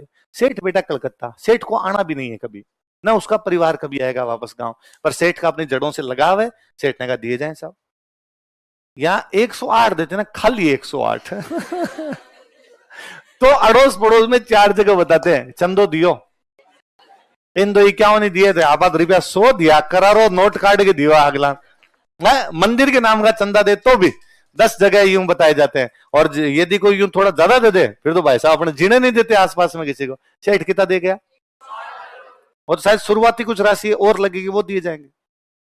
मैं हमारे बीकानेर में देखता हूं, पुराना हॉस्पिटल राजा के टाइम का बना था पीबीएम, उसके मॉडर्नाइजेशन का काम, उसमें कैंसर वाली यूनिट, वो सारी सेठों की बनाई हुई। तो सेठों का गजब योगदान है कई चीजों के अंदर। तो आपने तो क्या है, अलग तरीके से सोचने लग जाते हैं। भारत में क्या है, तब तक पैसे वालों को गालियां निकाली जाती है जब तक खुद ना कमा ले ना, जब तक हम गरीब है तब तक अमीरों को गालियां निकालते हैं ना, अपने पास आते हैं तब तो अपने फिर उस आ जाते हैं, फिर तो अपने क्यों करें। तो कई बार है ना भाई, मुकेश अंबानी ने अपने बेटे की शादी में इतने 1000 करोड़ रुपए लगा दिए, वो किसको दिए उसने रुपए? टेंट वाले को, फूल वाले को, हलवाई को, वेटर को, वो एक रियाना को दे दियो थोड़ा ज्यादा वो वाले थोड़े से अलग हो गए, वो भाई अगला इतना कमाता, थोड़े बहुत रियाना पे उड़ा भी दिए, पर उसमें भी यार खुश होना चाहिए है? कि इतनी बड़ी सिंगर थी, हमने बुला का अगला हमने यार दुनिया की सबसे बड़ी सिंगर को लेडीज संगीत में नचाया है तो पर बाकी रुपए तो किसमें बंटे हैं? तो आएंगे तब तो बाकी लोगों में भी बंटेंगे, तो उसके आए तो भाई आम लोगों को भी तो खूब सारे रुपए आए। तो सेठों का यू इकोनॉमी के अंदर गजब ही योगदान था, और उसमें अपने राजस्थान वाले सेठों का तो खूब था, क्योंकि अपने को बिजनेस करना आता था। क्यों आता था? कि और कुछ था ही नहीं हमारे पास, खेती थी नहीं, उद्योग थे नहीं, तो कुछ करोगे, तो हमने व्यापार करना शुरू किया, पीढ़ी दर पीढ़ी व्यापार करते रहे थे। हर्षद मेहता वाली वेब सीरीज देखिए, उसमें हर्षद मेहता लास्ट में गिरफ्तार होता है, तो गिरफ्तार करवाने वाले राजस्थानी तो है, कीड़ियान वो सारे अपने सिक्कर के ही तो है। इन्होंने तो बाद में गिरफ्तार कराया। अपने वालों को ये सहन ही नहीं हो रहा था कि यार तुम आकर बिजनेस करोगे और हमारे सामने आके बिजनेस करोगे। अभी वो एक एक्सपायर हो गए जो शेयर मार्केट के सबसे बड़े वो थे, भरत झुनझुनवाला, राकेश राकेश राकेश झुनझुनवाला है ना, राकेश झुनझुनवाला की बीच में जो शेयर मार्केट के सबसे मोटे वो थे आदमी और भयंकर पैसे वाले, बीच में एक फोटो वायरल हुआ था, तो नरेंद्र मोदी से मिलके आए, व्हाइट कलर का शर्ट आप देखना, और शर्ट में ना यूं सड़ पड़े हुए, तो लिनन का वैसा शर्ट रहा होगा, तो इतना ऊंचा चढ़ावा, अगला प्रधानमंत्री से मिलने गया था। वो अपने को प्रधानमंत्री बुलाने तो 3 दिन प्रेस करे कि भाई इधर की उधर नहीं हो जाए कुछ ना कुछ, पर कोई असर नहीं उसने, यार मिलके आना था। आदमी महत्वपूर्ण होता है, कपड़े महत्वपूर्ण थोड़ी होते हैं। जब मगर आदमी एक लेवल पे चला जाता है तब इस प्रकार की बातें कर सकता है कि नहीं यार ये महत्वपूर्ण नहीं होता, मैं महत्वपूर्ण, क्योंकि आज प्रधानमंत्री तेरे को बुला रहा है, इसका मतलब महत्वपूर्ण तो है, ये तो अपने बड़ी बात है। तो ये बॉम्बे बंदरगाह के बाद में अपने सारे व्यापारी किधर शिफ्ट हो गए थे? अगला लिखो, सामाजिक धार्मिक कारण, सोशियो रिलीजियस कॉजेज, सामाजिक धार्मिक कारण।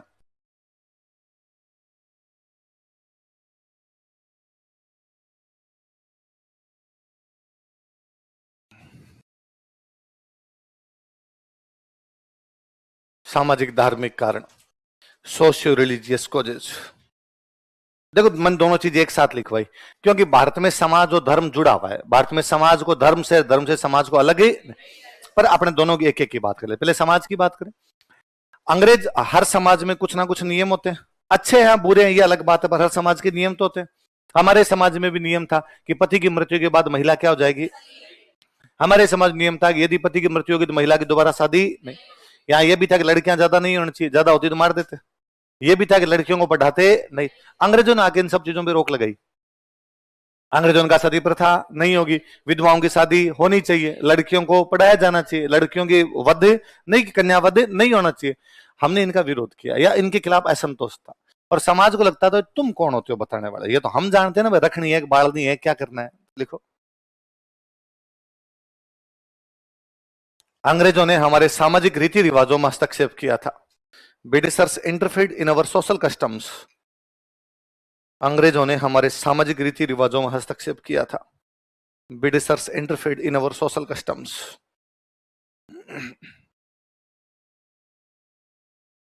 अंग्रेजों ने हमारे सामाजिक रीति रिवाजों में हस्तक्षेप किया था। Britishers interfered in our social customs. होता है जी, कोई चीज जब पहली बार होती है ना तो उसका विरोध होता है। धीरे धीरे तो हम उनके हैबिचुअल हो जाते हैं, धीरे धीरे तो हमें लगता है कि नहीं यही ही सही है, पर जब पहली बार आता है तब लोगों के समझ में आता है। इवन जब शुरुआत में तो ये आया था ना यूपीआई से पेमेंट कर दो, तो भी लोगों को समझ नहीं आया था कई दिनों तक, कैसे कैसे हो सकता है, मैंने मोबाइल से रुपए भेजे इसके पास आ गए। वो जो जिसके पास जाते वो भी 3 बार वापस देखता था आए कि नहीं आए। पहले 1 रुपया भेज के ये भी कई दिन क्या हुआ, 1 रुपया भेज भेज के देखते हैं। अब हमारा विश्वास जमा है, अब कितना कितना बड़े ट्रांजेक्शन करते हैं। अब नकदी तो खत्म हो गई। मैं तो कई बार खुद, मैं तो आजकल कहीं पे जाता हूं तो मैं पहले से ही दिमाग रख जाता हूं मेरे पास नकदी होनी चाहिए, नकदी होनी चाहिए, नकदी होनी चाहिए। कि किसी ने तिलक भी निकाला तो थाली में रखने के लिए पैसे नहीं है, तो फिर मैं ये थोड़ी कहूंगा कि प्लीज स्कैनर ले गया तो वो यार थोड़ा है ही नहीं। तो कई बार तो ये होता है कि अड़ोस पड़ोस में खड़ा रहता है, उससे मांगने पड़ते हैं कि एक बार तू रुपए दे, मैं तेरे को वापस दे दूंगा, थाली में रखने के लिए तो कम से कम हो, क्योंकि यूपीआई वाला पूरा आ गया सब ऑनलाइन। पर जब नहीं था तब लोगों को शुरुआत में विश्वास नहीं था। ये तो कॉमन सी चीज है जिसमें नुकसान भी नहीं, पर ये तो हमारी परंपरागत व्यवस्था थी। सामाजिक नियम जब भी बदलते हैं लोग उनका विरोध करते हैं। दूसरा, मैंने शायद शुरुआत में बताया भी होगा आपको, अंग्रेज जब शुरू शुरू में आए थे तो उनका एक सिद्धांत था 3G। कौन सा था? गोल्ड, ग्लोरी, ईसाई धर्म का प्रचार प्रसार करना। अब ईसाई धर्म का प्रचार प्रसार करने के लिए जो लोग आते उनको बोलते थे मिशनरी। क्या बोलते? वो मिशन पे निकले इसलिए क्या कहलाते? मिशनरी। अब होता क्या है, जैसे मैं मान लो एक कोई दुकान खोलता हूं पंखे बेचने की, तो मैं 2 काम करूंगा। मैं मेरी दुकान के पंखे अच्छे बताऊंगा और उनकी विशेषताएं बताऊंगा। मैं जो पड़ोस में पंखों वाली दुकान है उनकी कमियां बताऊंगा। मैं ये, आप मेरे से पंखा लेना है तो मैं आपको ये कहूंगा भाई मेरे वाला पंखा जो है ये थोड़ा सस्ता है, मेरे वाला जो पंखा है ये हवा तेज देता है, कोने कोने तक फेंकता है हवा। मेरे वाला जो पंखा है ये बिजली थोड़ी कम खाता है इसलिए लाइट का बिल क्या आएगा? कम। मेरे वाला जो पंखा हवा भी करता, वो आवाज भी करता नहीं। मैं साथ में ये भी कहूंगा कि वैसे हो सकता है पड़ोस वाले 25 रुपए और सस्ता दे दे, पर भाई साहब हवा केवल नीचे नीचे आती है। मेहमान कभी ज्यादा आ गए तो साइड में हवा आएगी, और चलता तो है तब यूं लगता है अब गिरा, घड़ घड़ घड़ घड़ घड़ ऊपर गिर जाएगा आपके। ऐसा करना पड़ेगा किसी दुकानदार को। तो जब मिशनरी यहां पर आए तो उन्होंने 2 काम किए। एक तो उन्होंने कहा भाई ईसाई धर्म सबसे अच्छा है, तो अपनी विशेषता बताई कि देखो साहब हमारे को ज्यादा माथा पच्ची वाली बात नहीं, संडे को आगे चर्च में घंटी बजाओ, रेडी मामला। और उसमें चप्पलें खोलने की आवश्यकता नहीं, समेत जूतों की घुसो भले ही, हमारी कोई दिक्कत ही नहीं। खड़े खड़े बैठे बैठे जैसे आपको प्रार्थना करनी वैसे कर लो। और कोई आपने पाप कर भी दिया केवल भगवान को जाकर, तो भगवान पाप कर दिया, भगवान आपको क्या कर देगा? आपको ये नहीं गंगा जी में स्नान करके आना पड़ेगा, फलाना यज्ञ करवाना पड़ेगा, हमारा बहुत इजी प्रोसेस है। दूसरा, उन्होंने हिंदुओं की मुसलमानों की बुराइयां करनी शुरू की। भाई साहब हिंदुओं को उनका तुम्हारे तो समझ में नहीं आ रहा भगवान है कितने है, तुम्हारे ये नहीं समझ में आ रहा है कि भगवान आदमी है पशु है दोनों मिक्स है क्या? अब होता क्या, मैं खुद ये कह सकता हूं कि गणेश जी महाराज मोटे हैं और गणेश जी महाराज चूहे पे घूमते रहते हैं, गणेश जी महाराज की गाड़ी भी नैनो है, उनके पास गाड़ी थोड़ी अच्छी होनी चाहिए, मुझे बुरा नहीं लगता। पर मेरे को तीसरा कोई आगे कहना कि गणेश जी के सूंड लगा, तो मेरे जी में तेरा सूंड तोड़ दूं मैं, कि माई फ्रेंड गणेश साहब तुम कौन होते हो गणेश जी को कहने वाले? तो ईसाई मिशनरियों ने हमारे धर्मों के मजाक उड़ाने शुरू कर दिए, इसलिए हम लोग खिलाफ हुए उनके। लिखो, ईसाई मिशनरी, क्रिश्चियन मिशनरीज, ईसाई मिशनरी, क्रिश्चियन मिशनरीज हिंदू तथा इस्लाम धर्म का मजाक उड़ाते थे। Made fun on Hindu and Islam religion, made fun on Hindu and Islam religion, Hindu तथा इस्लाम धर्मों का मजाक उड़ाते थे। Made fun on Hindu and Islam religion, Hindu तथा इस्लाम धर्मों का मजाक उड़ाते थे। अगला लिखो, साहित्यिक कारण।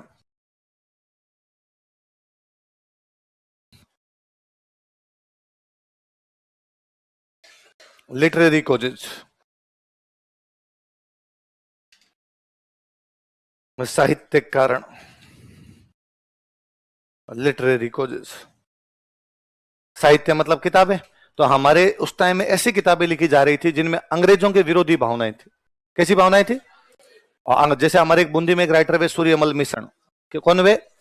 उन्होंने उस टाइम लिखा, जिणबन भूलने जाऊं था गेंद गिव गिदराज, उणबन जम्बुक था खड़ान उधम मंडे आज। जिस वन में कभी भूलकर भी शेर जैसे बड़े बड़े जानवर भी आते नहीं थे, उस वन में अब आके भालू सुअर जैसे जानवर भी तांडव मचा देते हैं। कहने का मतलब था, जिस राजस्थान में मुगल और तुर्क भी आने से घबराते थे, उस राजस्थान में आके अंग्रेज राज करने लगे। अब ये बात को सुनेगा तो उसको क्या लगेगा, मेरे पूर्वज तो इतने तकड़े थे, मैं कमजोर हूं। तो लड़ने की भावना आएगी उसके अंदर। देखो, हमारे विद्वानों ने, अवर स्कॉलर्स, हमारे विद्वानों ने, अवर स्कॉलर्स, अंग्रेज विरोधी साहित्य की रचना की, रोट एंटी ब्रिटिश लिटरेचर, अंग्रेज विरोधी साहित्य की रचना की, रोट एंटी ब्रिटिश लिटरेचर, अंग्रेज विरोधी साहित्य की रचना की, रोट एंटी ब्रिटिश लिटरेचर, जैसे राष्ट्रवादी भावनाओं का संचार हुआ, विच इन्फ्यूज्ड सेंटिमेंट्स ऑफ नेशनलिज्म, जैसे राष्ट्रवादी भावनाओं का संचार हुआ, विच इन्फ्यूज्ड सेंटिमेंट्स ऑफ नेशनलिज्म, जैसे राष्ट्रवादी भावनाओं का संचार हुआ, विच इन्फ्यूज्ड सेंटिमेंट्स ऑफ नेशनलिज्म। जैसे एक दो के नाम लिख लेते हैं। एक जोधपुर के एक राइटर थे, उनका नाम था बांकीदास।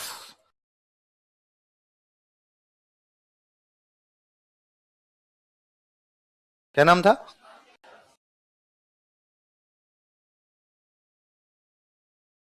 उन्होंने एक गीत लिखा था, आयो अंग्रेज मुल्क रे ऊपर।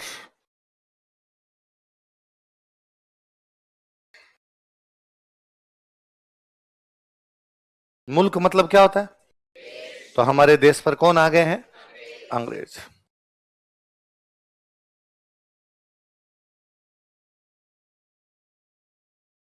एक अपने बूंदी के एक राइटर भी थे, सूर्यमल मिश्रण।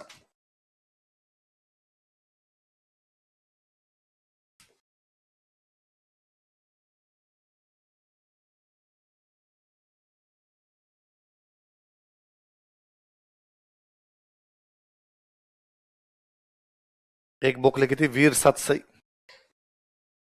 सतसई मतलब 700, वीरता पे दोहे लिखे, इसलिए बुक का नाम क्या हो गया? वीर।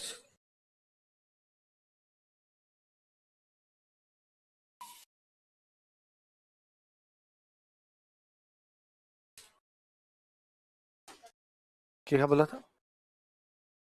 मंडी, वह जगह जहां पर वस्तुओं की सेल परचेज किया जाता है उसको बोलते हैं मंडी। मंडी नहीं सुना तुम्हारा? सब्जियों की मंडी, तो क्या होता है सब्जियों की मंडी में? सब्जियों का क्रय विक्रय, सेल परचेज। तो ऐसे जहां खूब सारी अलग अलग चीजों का, वो भी क्या हो जाएगी? ऊन मंडी, सब्जी मंडी, कपास मंडी, जहां सारी चीजें वो केवल मंडी। बांकीदास जी, जोधपुर। आगे पढ़ेंगे, मत लिखो भले। कितने लोगों का ये मंडी वर्ड नहीं सुना हुआ है? सुना होंगे भाई। हमारे तो आसपास में, जैसे मैं बीकानेर का हूं ना, तो हमारे बीकानेर में एक तहसील पड़ती है खजुवाला, है ना। तो हमारे पास, मेरा गांव उस खजुवाला से 20-22 किलोमीटर आगे था थोड़ा, वहां पापा सर्विस करते थे, वहीं रहा करते। तो हमने कभी बचपन में ये नहीं कहा, जैसे हर संडे को पापा खजुवाला जाया करते, तो कोई आके घर पे पूछ लेता, भाई पापा कहां गए? मंडी गया। कुछ खरीद के लाना है या वहां पे कुछ बेच के आना है, इसका मतलब वो क्या है? मंडी। और उस इलाके में जितने से छोटे छोटे शहर है वो सारी मंडी है। रावड़ा मंडी, गड़साना मंडी, तो सारी सारी क्या है? मंडी। तो मंडी का मतलब होता है जहां पे खरीद बिक्री कुछ ना कुछ हो। मिडिवल पढ़ा आपने? तो आपने अलाउद्दीन खिलजी के टाइम में एक अधिकारी पढ़ा होगा, सहनाए मंडी। मंडी का अधिकारी, सहनाए मंडी, मतलब जो मंडी में ध्यान रखता है। सहना मतलब एक प्रकार से निरीक्षक, इंस्पेक्टर, जो मंडी कोई कम नहीं तोलता हो, कोई ज्यादा रेट। भाई ये अलाउद्दीन खिलजी ने कम तोलने वालों को, अधिक रुपए लेने वालों को, सबको दंडित करना शुरू कर दिया था। तो वो क्या हो गया? सहनाए मंडी। आपके आरएस में एक पोस्ट है बाकायदा, कृषि विपणन अधिकारी, है ना, इस प्रकार। तो मेरे एक दोस्त है, वो यही लगे हुए हैं, है ना, एग्रीकल्चर मार्केटिंग ऑफिसर। तो मैं उनको हमेशा कहता हूँ सहनाए मंडी है। भाई वो मंडी में ये देखते हैं कि कोई ज्यादा रेट नहीं ले रहा हो, है ना, कोई गलत माल नहीं दे रहा हो, तो सहनाए मंडी तो तुम बन सकती हो क्या? अगला लिखो, सैनिक कारण, मिलिट्री कोजेस।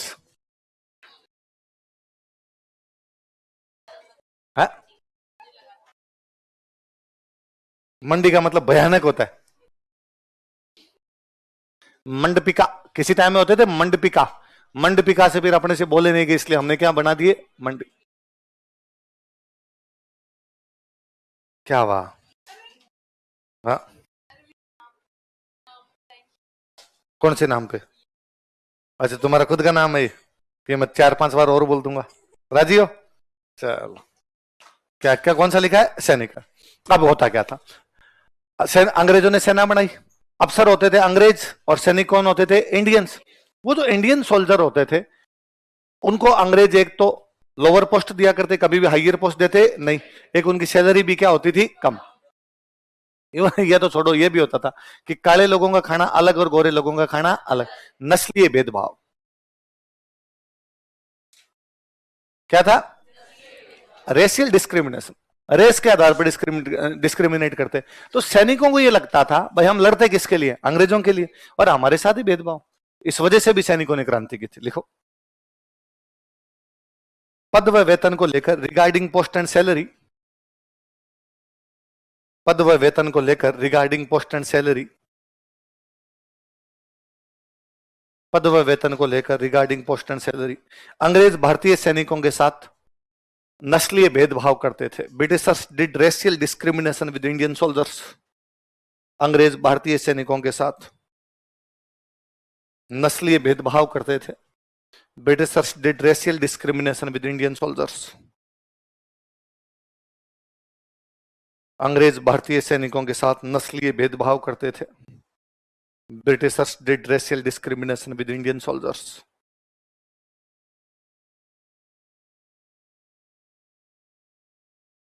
अंग्रेज क्या करते थे भारतीय सैनिकों के साथ? नस्लीय भेदभाव। अगला लिखो, तात्कालिक कारण, इमीडिएट कोज। ये तो कारण पहले से भाई, भेदभाव तो पहले ही हो रहा था। पहले क्रांति क्यों नहीं की? 57 में क्यों की? तात्कालिक कारण, इमीडिएट कोज। मैंने बताया था आपको कि पहले अंग्रेजों के पास एक बंदूक थी, उसका नाम था ब्राउन बेस। कौन सी बंदूक थी? ब्राउन। अब अंग्रेज एक नई बंदूक लाए थे, एनफील्ड।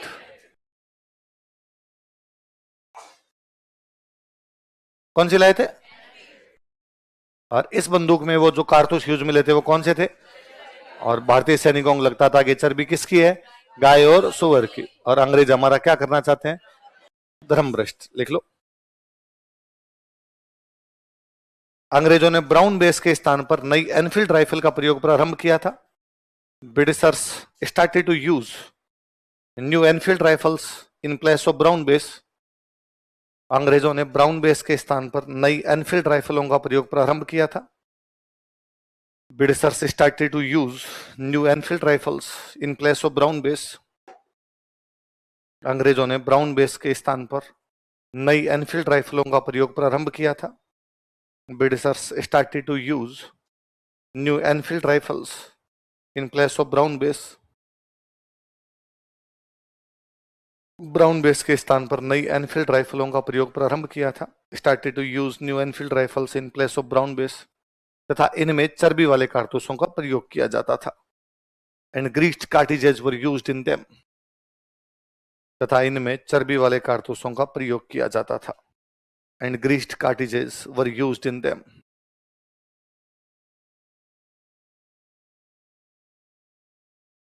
तथा इनमें चर्बी वाले कारतूसों का प्रयोग किया जाता था। And greased cartridges were used in them. इनमें किसका प्रयोग किया जाता था? ये कारण हो गए भाई। ये तो क्रांति के कारण है कि क्रांति क्यों भी थी। पर क्रांति हुई, क्रांति सफल हो रही है, असफल हुई? क्रांति का उद्देश्य था बहादुर शाह जफर को राजा बनाना। क्या बहादुर शाह जफर राजा बन गया था?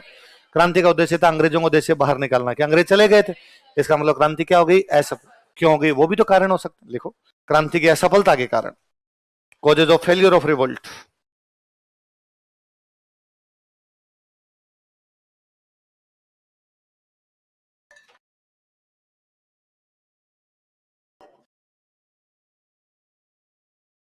ये देखो, याद रखना, किसी भी चीज की असफलता के कारण लिखना, किसी भी क्रांति के, दुनिया में कोई क्रांति के, उसमें 3 बात का ध्यान रखना कि 3 चीजों में कमी है।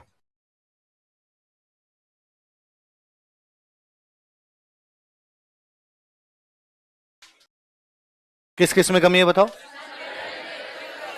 ऑर्गेनाइजेशन कमजोर है, लीडरशिप कमजोर है, और आपकी प्लानिंग है, स्ट्रेटेजी जो अपने कहते हैं वो क्या है, कमजोर। मत कहता हूं भाई किसी का कोचिंग में किसी का आरएस में सिलेक्शन नहीं हुआ, क्या हो सकता है? या तो कोचिंग ही खराब थी, या पढ़ाने वाले खराब थे, या उसने ढंग से पढ़ा नहीं। तीन चीजें हो सकती है, और क्या हो सकती है? ये 57 की क्रांति में क्या कमजोर था हमारा? संगठन था ही नहीं, संगठन तो था ही नहीं, अपनी अपनी डफलीर, अपना अपना। आप नोटिस करो, कोटा में क्रांति हो रही है 15 अक्टूबर को। कब हो रही है? 15। एरिनपुरा वाले 10 अक्टूबर को दिल्ली गए, आपस में कोई कोऑर्डिनेशन, यार मिलके लड़ लेते हैं, यहीं पे लड़ लेते हैं, लेकिन इस प्रकार की कोई बातें उनके बीच में नहीं। सेम टाइम में कोई जयपुर के अंदर भरतपुर में चल रहा है, लेकिन उनमें भी कोई कोऑर्डिनेशन नहीं। तो संगठन नहीं है, नेतृत्व है। आपने एक ऐसे आदमी को नेता बना रखा है जो क्रांति में शामिल ही नहीं होना चाहता था, बहादुर शाह जफर। प्लानिंग तो दिख ही रही है, जब जी में आई तब नसीराबाद, जब जी में आई तब नीमच। लिखो, संगठन, नेतृत्व तथा रणनीति का अभाव था। There were lack of organisation, leadership and strategy. संगठन, नेतृत्व तथा रणनीति का अभाव था। There were lack of organisation, leadership and strategy. Organisation, leadership and strategy. संगठन, नेतृत्व तथा रणनीति का अभाव। कैसे रणनीति कैसे कमजोर थी? तो अलग अलग जगह पे क्रांति, अलग अलग टाइम में भी, इसलिए अंग्रेजों को क्रांति दबाने का क्या मिल जाता था? मौका मिल जाता। मान लो पूरे भारत में एक साथ सेम टाइम सेम जगह हो जाता, ब्लास्ट कर देते भाई साहब। देखो, क्रांति अलग अलग स्थानों पर अलग अलग समय में हुई थी। क्रांति अलग अलग स्थानों पर अलग अलग समय में हुई थी। Revolt took place at different places on different times. Revolt took place at different places on different times. क्रांति अलग अलग स्थानों पर अलग अलग समय में हुई थी। Revolt took place at different places on different times. अतः अंग्रेजों को क्रांति दबाने का मौका मिल जाता था। So Britishers got opportunity to suppress revolt. अतः अंग्रेजों को क्रांति दबाने का मौका मिल जाता था, समय मिल जाता था। सो ब्रिटिशर्स गोट टाइम, या Britishers got opportunity to suppress revolt.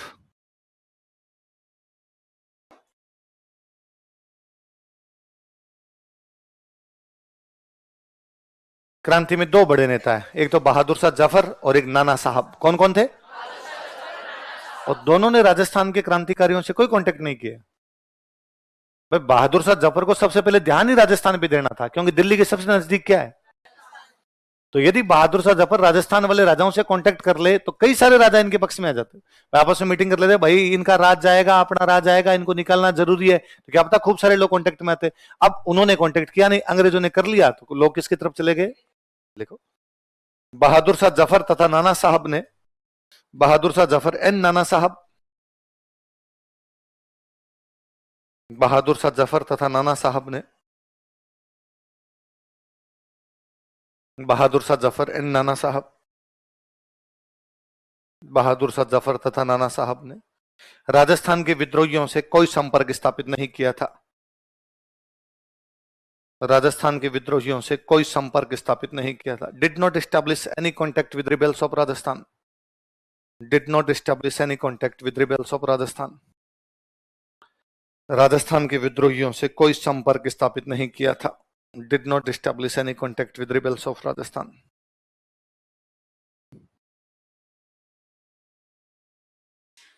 Rajasthan के विद्रोहियों से कोई संपर्क स्थापित नहीं किया था। किसने? तो आप कह सकते हो सब ताता टोपे आए थे ना राजस्थान, अपने वालों ने कौन सी छठ की चौदस कर दी, सहायता कर देते, ताता टोपे के साथ लड़ लेते। पर हम कहते हैं ताता टोपे बहुत लेट आए, और तब तक अंग्रेज अन्य जगह पे क्रांति दबा चुके थे, इसलिए अंग्रेजों ने पूरा ध्यान किस पे लगा दिया था, और हमने तो फिर भी किए, इसलिए राजस्थान में कहीं भी ताता टोपे को पकड़ने। देखो, ताता टोपे का आगमन राजस्थान में बहुत देरी से हुआ था। Arrival of Tatya Tope was very late in Rajasthan. ताता टोपे का आगमन राजस्थान में बहुत देरी से हुआ था। Arrival of Tatya Tope was very late in Rajasthan. Tatya Tope का आगमन राजस्थान में बहुत देरी से हुआ था। Arrival of Tatya Tope was very late in Rajasthan. तथा अंग्रेज अन्य स्थानों पर क्रांति दबा चुके थे। And Britishers had suppressed revolt on other places. तथा अंग्रेज अन्य स्थानों पर क्रांति दबा चुके थे। And Britishers had suppressed revolt on other places. तथा अंग्रेज अन्य स्थानों पर क्रांति दबा चुके थे। And Britishers had suppressed on other places. अतः उन्होंने अपना पूरा ध्यान तात्या टोपे पर लगा दिया था। So they totally focused on Tatya Tope. पूरा फोकस किस पे किया था उन्होंने? अतः उन्होंने अपना पूरा ध्यान तात्या टोपे पर लगा दिया था। So they totally focused on Tatya Tope. अतः उन्होंने अपना पूरा ध्यान तात्या टोपे पर लगा दिया था।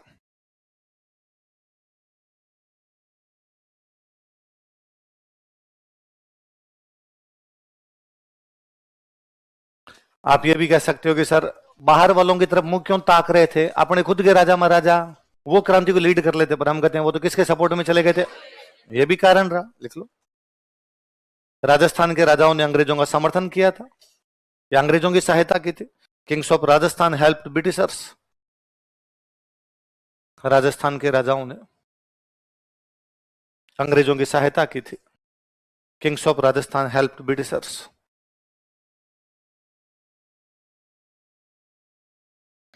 राजस्थान के राजाओं ने अंग्रेजों की सहायता की थी। आप ये कह सकते हो कि सर राजा क्यों, बाकी कहां चले गए थे लोग? तो बाकी आम जनता थी। आम जनता क्या पता क्रांति में शामिल हो भी जाती बड़ी संख्या में, पर अंग्रेजों ने क्रांति को बड़ी निर्दयता पूर्वक कुचला था। कैसे कुचला था? बड़े क्रूरता पूर्वक कुचला था, ब्रूटली एकदम। तो वही जो मेरे जैसे किसी के मन में भी आई क्रांति करूं, तो बाहर जाते दो लटकते हुए देखे तो मैंने मन में ही रख ली, बाहर आया। आम आदमी इतना हिम्मत नहीं कर पाता भाई। देखो, अंग्रेजों ने क्रांति को निर्दयता पूर्वक कुचला था। Britishers brutally suppressed revolt. अंग्रेजों ने क्रांति को निर्दयता पूर्वक कुचला था। Britishers brutally suppressed revolt. Brutal तरीके से अंग्रेजों ने क्रांति को निर्दयता पूर्वक कुचला था। Britishers brutally suppressed revolt. अतः आम जनता क्रांति में शामिल होने की हिम्मत नहीं कर पाई। So common people could not dare to join revolt. वो तो डेयरिंग हुए नहीं भाई। अतः आम जनता क्रांति में शामिल होने की हिम्मत नहीं कर पाई। So common people could not dare to join revolt. Could not daring could not dare to join revolt. अतः आम जनता क्रांति में शामिल होने की हिम्मत नहीं कर पाई। Could not dare to join revolt. एक जो बड़ा कारण ये रहा, इन लोगों ने अजमेर पे कब्जा नहीं किया। अजमेर खुला पड़ा रहा। अजमेर खुला है तो अंग्रेजों को डिसीजन लेने में सहायता मिल रही है। अब अजमेर में बैठ के अंग्रेज करें आबू जाओ, अजमेर में बैठ कर नसीराबाद जाओ, अजमेर में बैठ कर नीमच जाओ। यदि अजमेर पे कंट्रोल हो जाता तो डिसीजन कहां से आते, ऑर्डर कहां से आते? तो ठप्पी कर देती पूरी व्यवस्था। और यदि अजमेर कंट्रोल में आ जाता तो फिर राजा महाराजा भी शायद अंग्रेजों के खिलाफ चले जाते, पर उस पर कंट्रोल करने का कोई प्रयास हुआ नहीं। लिखो, विद्रोहियों ने अजमेर पर कब्जा करने का कोई प्रयास नहीं किया। Rebels did not try to capture Ajmer. विद्रोहियों ने अजमेर पर कब्जा करने का कोई प्रयास नहीं किया। Rebels did not try to capture Ajmer.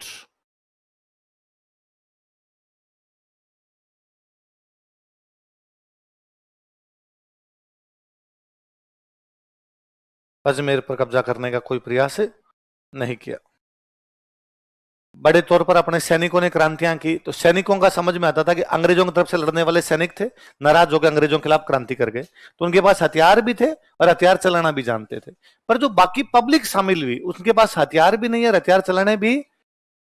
अब उनमें से कोई नेता बन गए कि साहब अपने क्रांति करेंगे, पर आप एक वेल ट्रेंड आर्मी के सामने जाके कैसे कर सकते हो?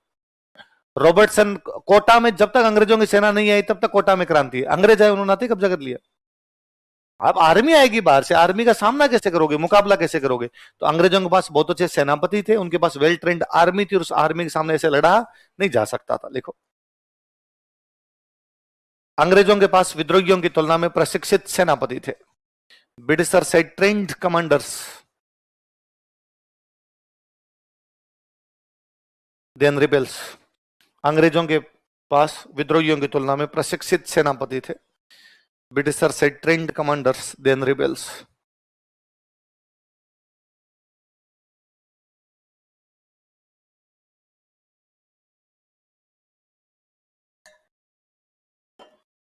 अंग्रेजों के पास विद्रोहियों की तुलना में प्रशिक्षित सेनापति थे। ब्रिटिशर से ट्रेंड कमांडर देन रिबेल्स। सेनापति भी थे, हथियार भी उनके पास ज्यादा अच्छे थे। लिखो, अगला लिख लो एक और कारण। अंग्रेजों के पास विद्रोहियों की तुलना में अत्याधुनिक हथियार थे। Britisher said modern weapons than rebels. अंग्रेजों के पास विद्रोहियों की तुलना में अत्याधुनिक हथियार थे। Britisher said modern weapons than rebels. अंग्रेजों के पास विद्रोहियों की तुलना में अत्याधुनिक हथियार थे।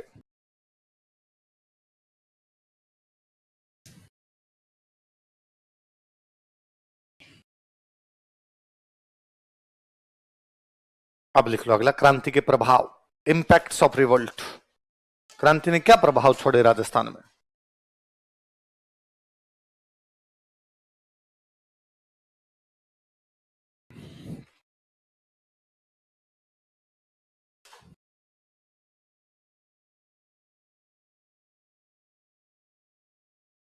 अभी हमने पढ़ा कि राजस्थान के राजाओं ने किसका साथ दिया, और राजस्थान नहीं, लगभग पूरे भारत में राजाओं ने किसका साथ दिया?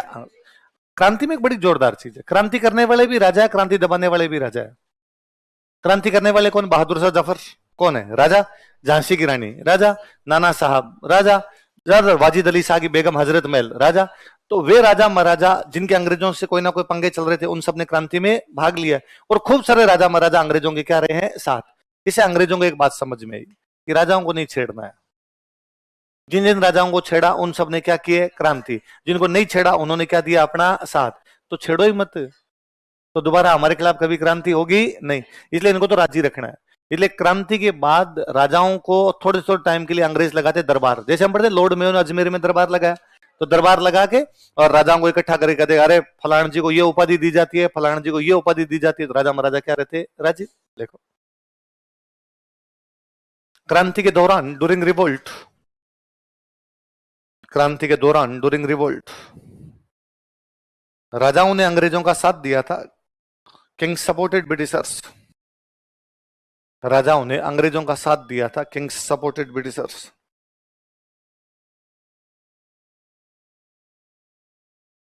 राजाओं ने अंग्रेजों का साथ दिया था। Kings supported Britishers. अतः क्रांति के बाद सॉफ्ट रिवोल्ट, अतः क्रांति के बाद सॉफ्ट रिवोल्ट, राजाओं को सम्मानित किया गया था। किंग्स वर ऑनर्ड, ऑनर प्रदान किए गए, उनको सम्मान, अवार्ड दिए गए, राजाओं को सम्मानित किया गया था। Kings for honoured.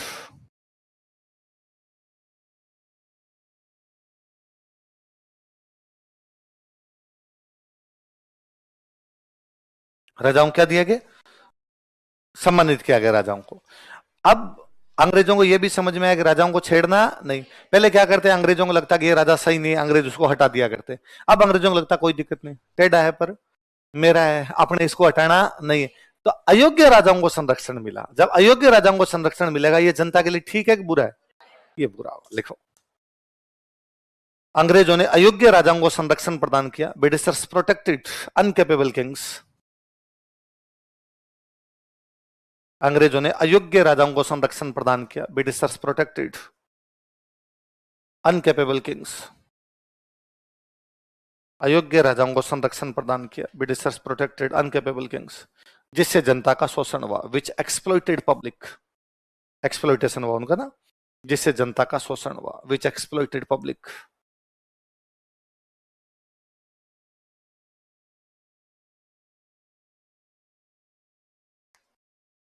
जिससे जनता का। अच्छा, अब राजा को अंग्रेजों पे डिपेंड है, तो राजा को पता है मेरे को कोई भी हटाएंगे। तो पहले क्या होता था, जब अंग्रेज नहीं आए तो राजाओं के युद्ध होते थे। एक तो राजा को ये डर होता युद्ध में कोई मार देगा, दूसरे वाला राजा हटा देगा, भाई हटा देता, सामंत हटा दिया करते। अंग्रेज आ गए तो भी अंग्रेज कहीं पर हटा देंगे, लेकिन अब उसको पता था कि और तो कोई हटा ही नहीं सकते, क्योंकि मेरे साथ कौन खड़े हैं? अंग्रेज, और अंग्रेज हटाएंगे नहीं। उसकी विलासिता बढ़ गई। क्या बढ़ गई? लग्जरी। पहले जब क्या लड़ाई होती थी ना राजा की, तो लड़ाई में राजा को जाना पड़ता था, और राजा जब लड़ाई में जाएगा तो उसको बाहर का पता तो है कि इस बार बरसात हुई कि नहीं हुई, किसानों के कुछ खेत में हुआ कि नहीं हुआ है। अब यदि उसको पता है कि खेत में कम हुआ है तो टैक्स भी क्या हो जाएंगे? थोड़े कम। पर जब वो महल में ही है, बाहर जा ही नहीं रहा है, तो वो टैक्स में भी कमी करेगा तो वो भू राजस्व बढ़ाने शुरू कर दिए, अलग अलग टैक्स लगाने शुरू कर दिए। इसलिए हम देखते हैं कि अंग्रेजों के आने के बाद राजस्थान में किसान आंदोलन शुरू हुए। क्या शुरू है?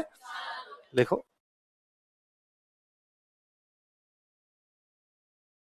अंग्रेजी संरक्षण के कारण, ड्यू टू ब्रिटिश प्रोटेक्शन, कि वो प्रोटेक्ट करने लग गए थे। अंग्रेजी संरक्षण के कारण, ड्यू टू ब्रिटिश प्रोटेक्शन,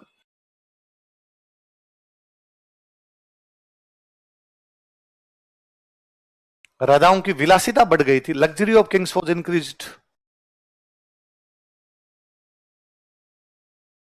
राजाओं की विलासिता बढ़ गई थी। Luxury of Kings was increased.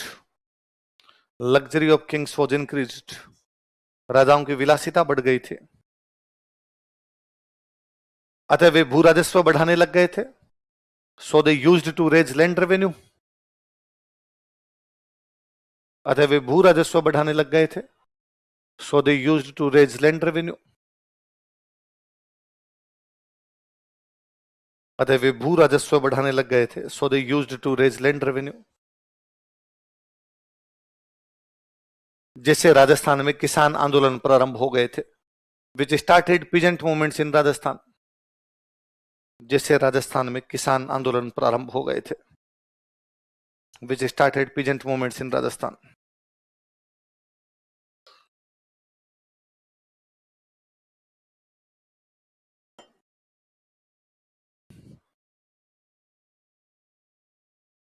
Rajasthan में क्या प्रारंभ हो गए थे? किसान आंदोलन प्रारंभ हो गए थे। अब अंग्रेजों का जब ये प्रभाव आ गया, तो अंग्रेजों का जो इन्फ्लुएंस है वो दिखने भी लग गया। जैसे अपने मेवाड़ के महाराणा स्वरूप सिंह ने अपने सिक्कों पे लिखवा दिया था, दोस्ती लंदन। क्या लिखवा दिया? कि मेरी लंदन वालों के साथ क्या है। तो ये दिख रहा है ना, सीधा सीधा प्रभाव। लिखो, रियासतों में अंग्रेजी प्रभाव बढ़ गया था। English influence was increased in princely states. रियासतों में अंग्रेजी प्रभाव बढ़ गया था। English influence was increased in princely states. रियासतों में अंग्रेजी प्रभाव बढ़ गया था।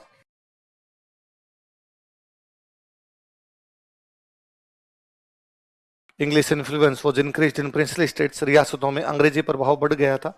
जैसे लिखना आपने, जैसे महाराणा स्वरूप सिंह ने, महाराणा स्वरूप सिंह, लाइक महाराणा स्वरूप सिंह, जैसे महाराणा स्वरूप सिंह ने, लाइक महाराणा स्वरूप सिंह, महाराणा स्वरूप सिंह ने मेवाड़ के सिक्कों पर दोस्ती लंदन लिखवाया था। गोट एनग्रेव्ड दोस्ती London on coins of Mewar. Mewar के सिक्कों पर दोस्ती लंदन लिखवाया था। गोट एनग्रेव्ड दोस्ती London on coins of Mewar. Mewar के सिक्कों पर दोस्ती लंदन लिखवाया था। गोट एनग्रेव्ड दोस्ती London on coins of Mewar. Mewar के सिक्कों पे क्या लिखवाया था? दोस्ती लंदन। किसने? स्वरूप सिंह। ऐसे कैसे? बीकानेर में एक राजा गंगा सिंह। बीकानेर राजा कौन है? अपने सिक्कों पे लिखवाया था विक्टोरिया एम्प्रेस। कौन लिखवाया था? महारानी विक्टोरिया का नाम लिखवा दिया। लिखो, महाराजा गंगा सिंह ने, महाराजा गंगा सिंह, गंगा सिंह, गंगा गंगा गंगा नदी, महाराजा गंगा सिंह ने, महाराजा गंगा सिंह, गंगा सिंह ने बीकानेर के सिक्कों पर विक्टोरिया एम्प्रेस लिखवाया था। Got engraved Victoria empress on coins of Bikaner. Bikaner के सिक्कों पर विक्टोरिया एम्प्रेस लिखवाया था। Got engraved coins of Bikaner. Got engraved Victoria empress on coins of Bikaner. Bikaner के सिक्कों पर विक्टोरिया एम्प्रेस लिखवाया था। चलो नेक्स्ट क्लास में पढ़ेंगे।